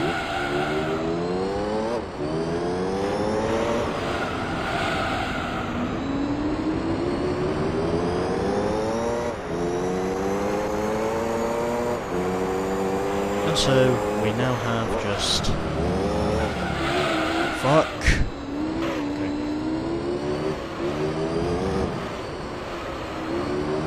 Could have been worse. But somehow it was not.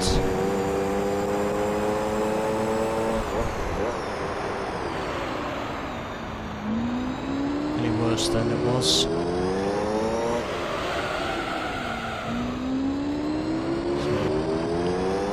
Just 2 laps to go next time around.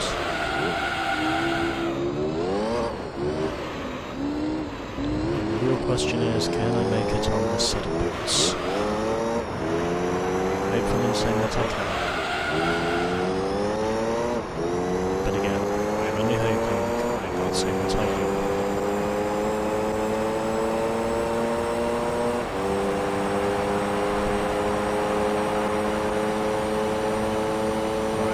So,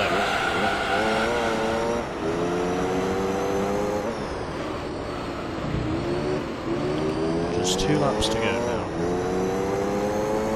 And then once those 2 laps have been completed,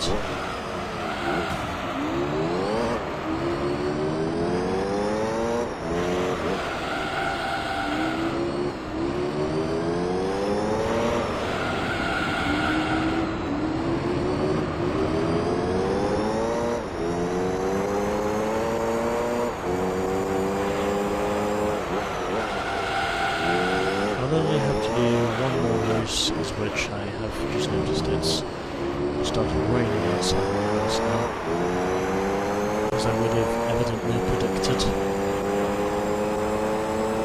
because rain exists.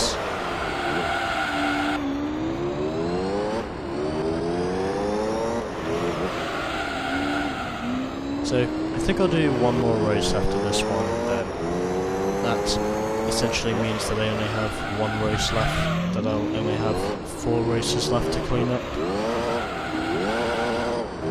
once I'm done with this.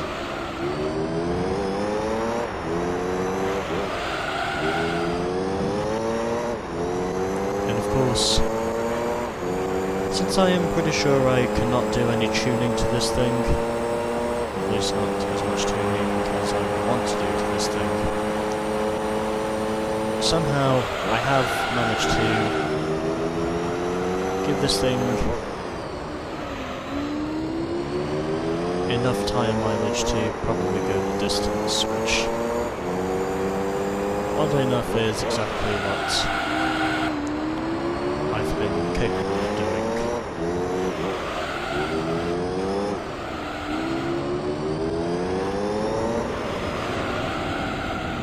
And I'm pretty sure there will be some more F1 cars that I'll win by the time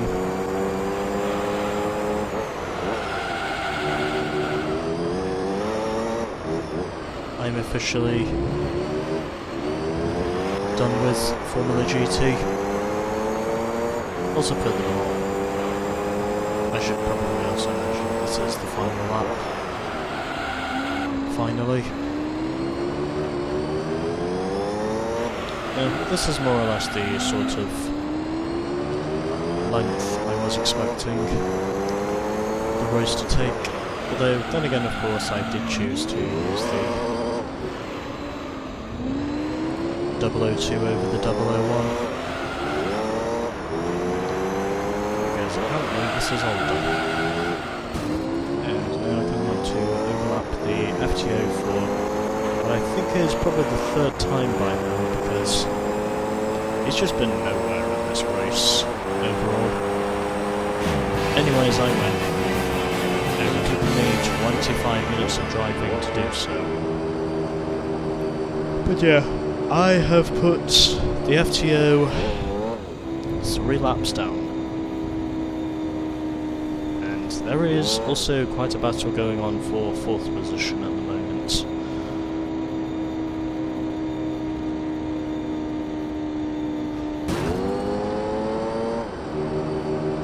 No, not going to see what the final results are because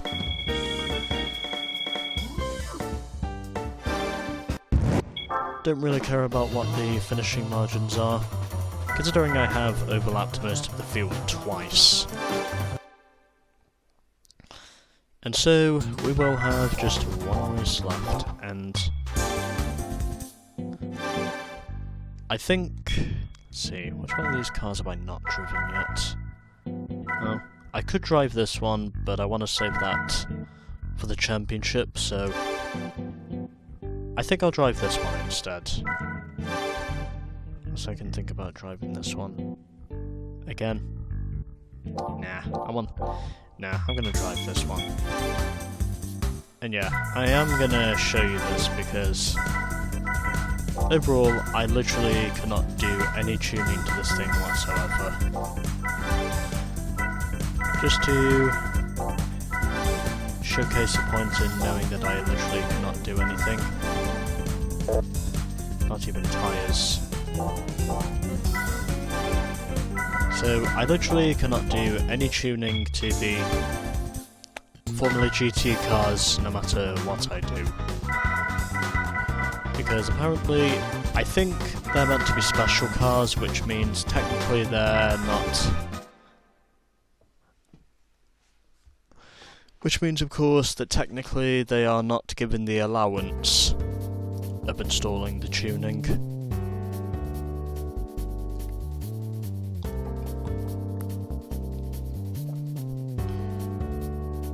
As of which I just had another sip of water. And I think I'll make this my final race of this segment, considering I would imagine by now I've probably gone more than 2 hours into this thing. But at the very least it does mean that I don't have much more to get through. Even though I do like how with the different paint schemes that we get for these things, we actually get different helmet designs. So, you know, I think that might as well be something I'll put in the notepad just because I want to. And also by this point I will have basically driven every FGT car that's in my garage at the moment. Well, every FGT car except for one. Which I will plan on using for the championship, which is why I've not driven that one yet.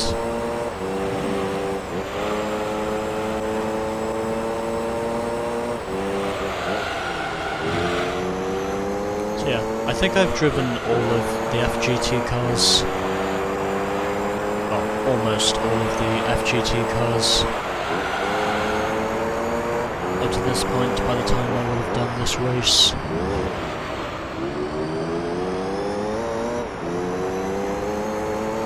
And I'm pretty sure that this will more or less be another typical domination run.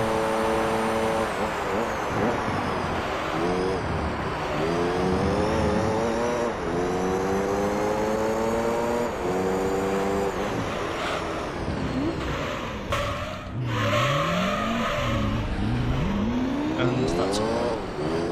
And oh no, I just got overtaken by an R390. And a Toyota. But it's fine. But again, it does not matter because I will easily re-overtake.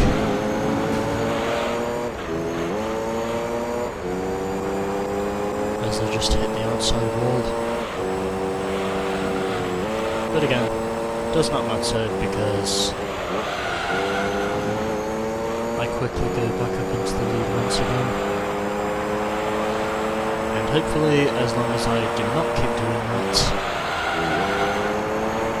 even though I'm pretty sure that's what will probably happen throughout this race, but as long as I don't keep repeating the fucking mistakes I've already made, then I might be able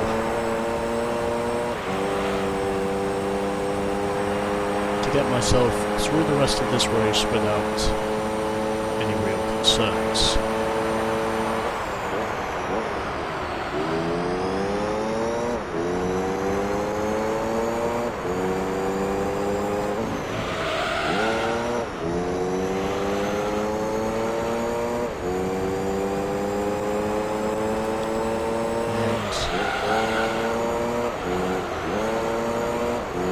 I think after this we'll just have 4 races left in the cleanup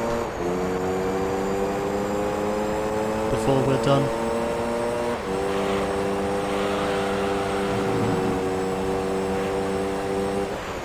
I have checked through all the other events to see if I'm complete with those, and fortunately at the very least I am, so yeah, there is that. And that's all.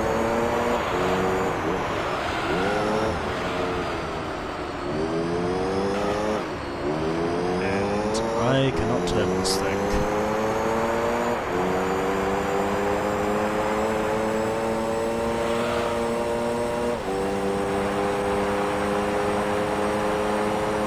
And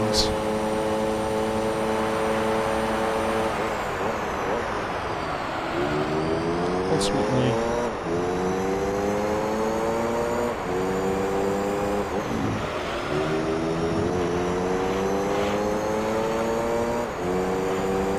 this is now going to be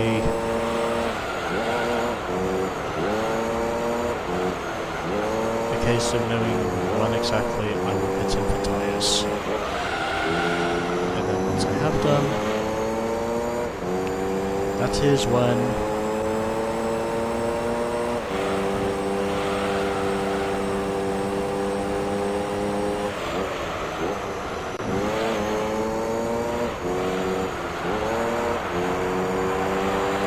I will have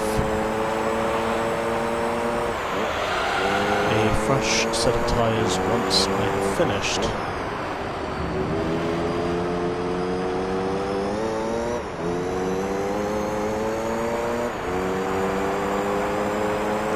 With this set.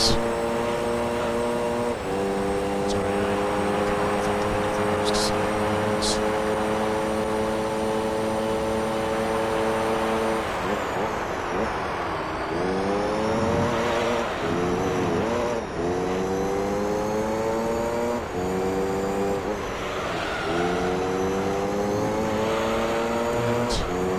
I think it is possible for me to go faster on this lap, maybe, even though it probably won't be much faster. And that's possible.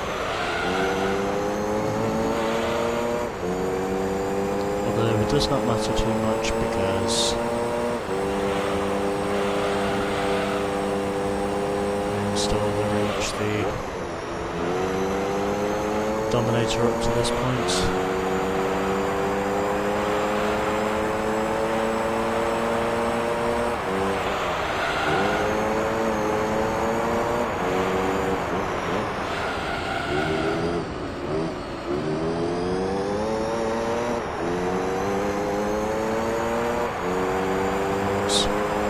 I'll go just one more lap on this set of tyres and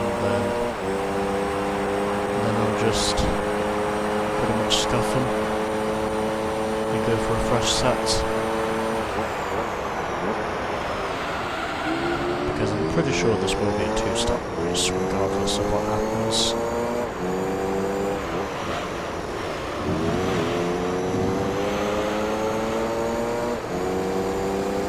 Anyways,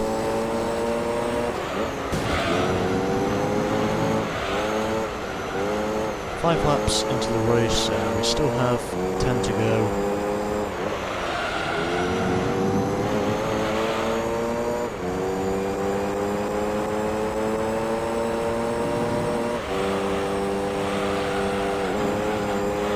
And I think it's fair to say my tyres have definitely lost their tread. So there is no point in me going another lap because I've lost pretty much all steering camber in this thing on this set of tyres. These tyres are pretty much fucked.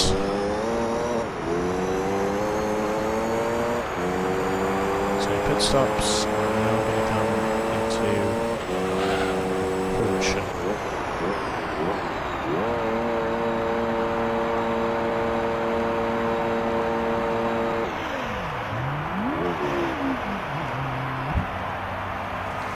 And so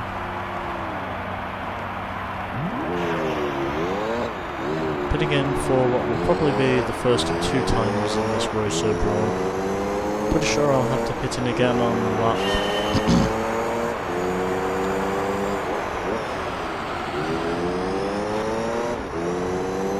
12 as the matter currently stands, and oddly enough, I'm actually not dominating this race as much as I thought I was going to be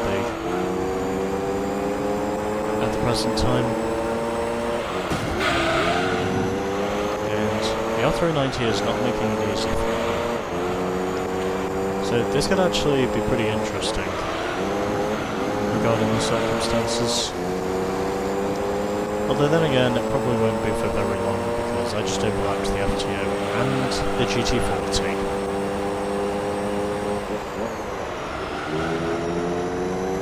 So, making this race interesting, I probably wouldn't think so.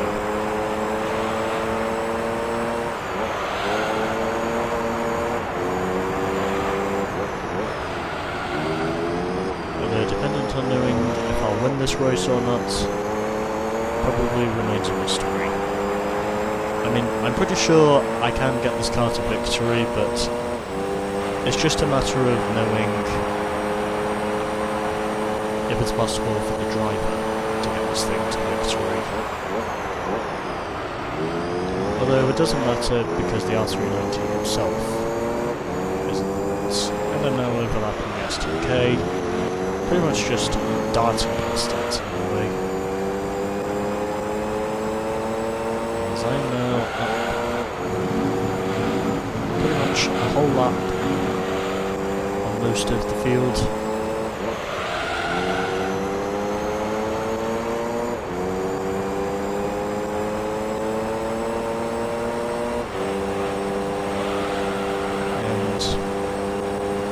I think up to this point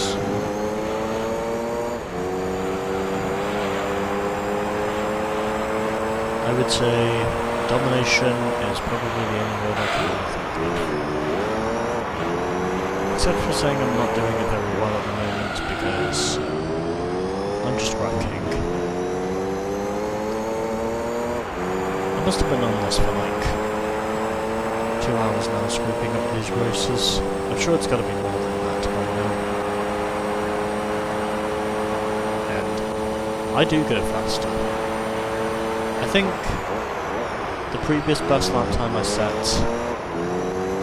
in this car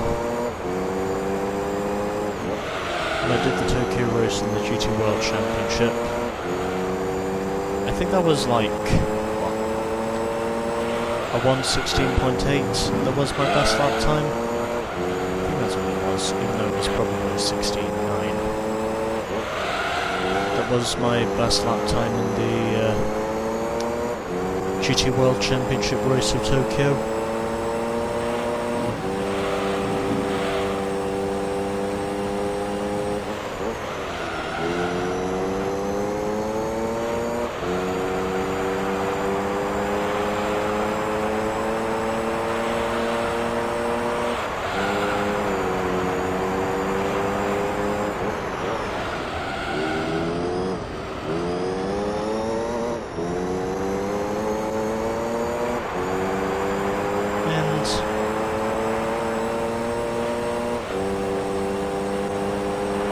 We shall now have just 6 laps to go.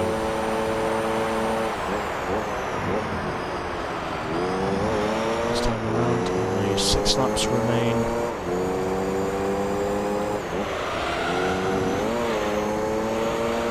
And my domination at the moment is continuing.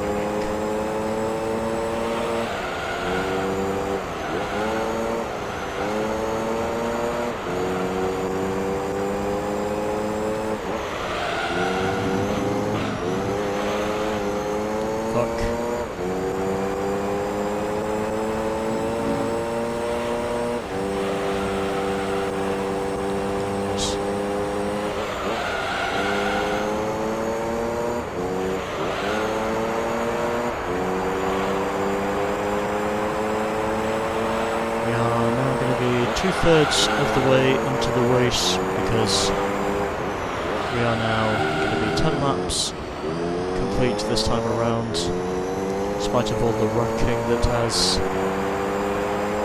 occurred throughout this race with myself.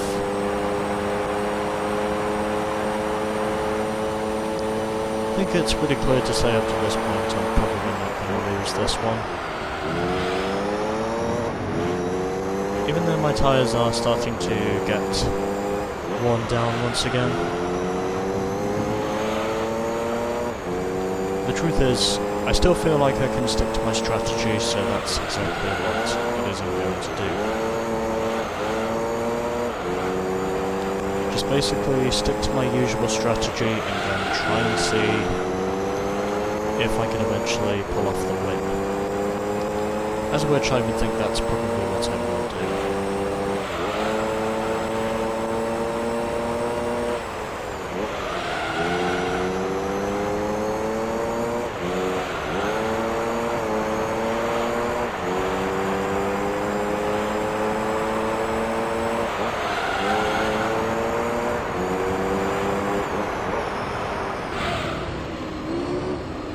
Yeah, 53 seconds. There's no chance of me losing once I've made my final pit stop. Although, dependent on knowing if I'll overlap the entire field before this race is done, that probably remains to be seen. But again, I'm certain that I will have to pit in next time around, because once this lap is done, these tyres ain't worth shit.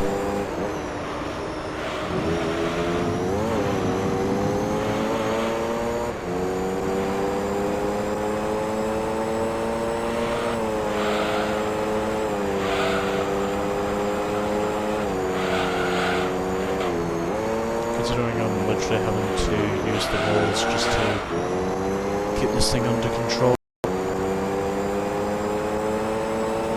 Because these tyres, like I said before, they ain't worth shit.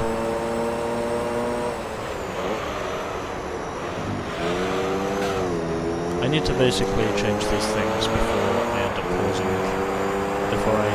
causing a very huge accident.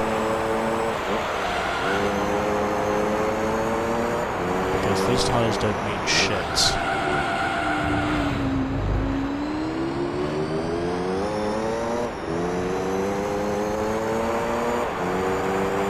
Anyways, here we go, into the pits. And as I would have figured, I hit both sides of the wall.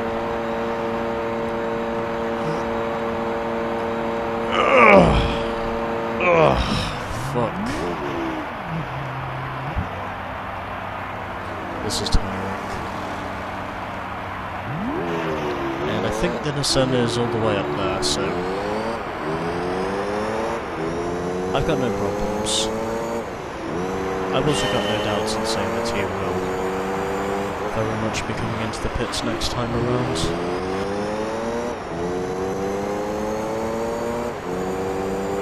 Yeah, I just had to put on that lap, because I knew for sure my tyres would not take another lap of punishment.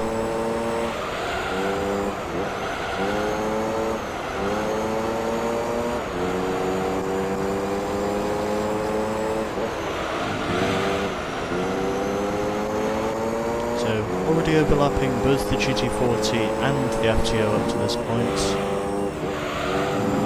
I'm trying to see if I can look for an opening on the S2K, as I do so successfully, and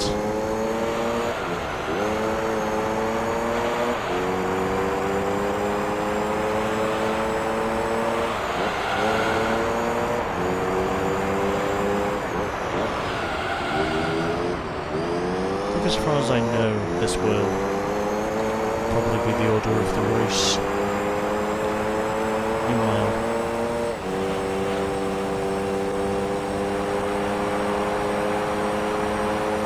we now have just 2 laps to go.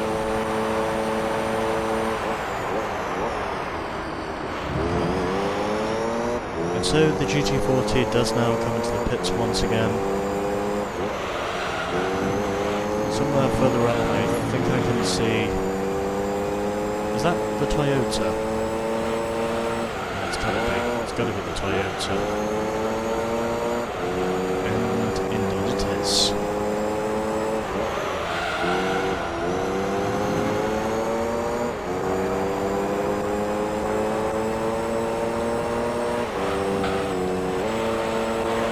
Who was momentarily tailgating me because, well, he was right in the draft, from what I could tell. But again, that was just me overlapping him, so he don't mean shit. I've overlapped most of the field up to this point, and oddly enough, I did not think I wasn't going to overlap the R390 in this race. The R390 has actually looked pretty strong.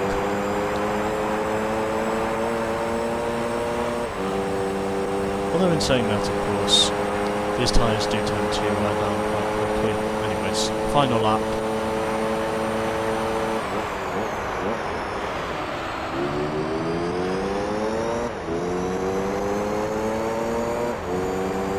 As I've now probably driven about somewhere over 40 miles in this one race alone.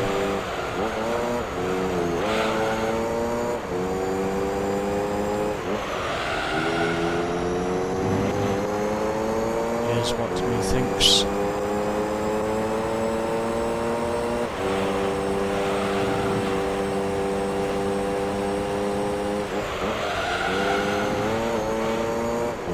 And the R390 is in the pits once again. Don't think I'm going to overlap him before that pit stop is done.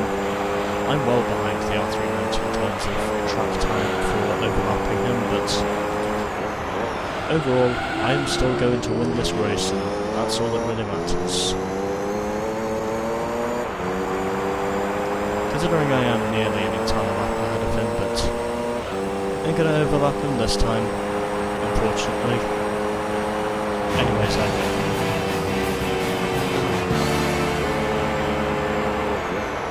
Again.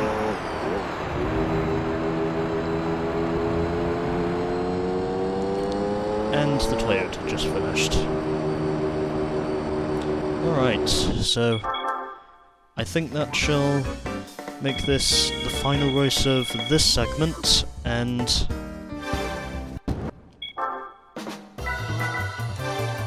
next time I shall be finishing the cleanup, because I now only have, I think, 4 races left, and I shall count those up to be sure.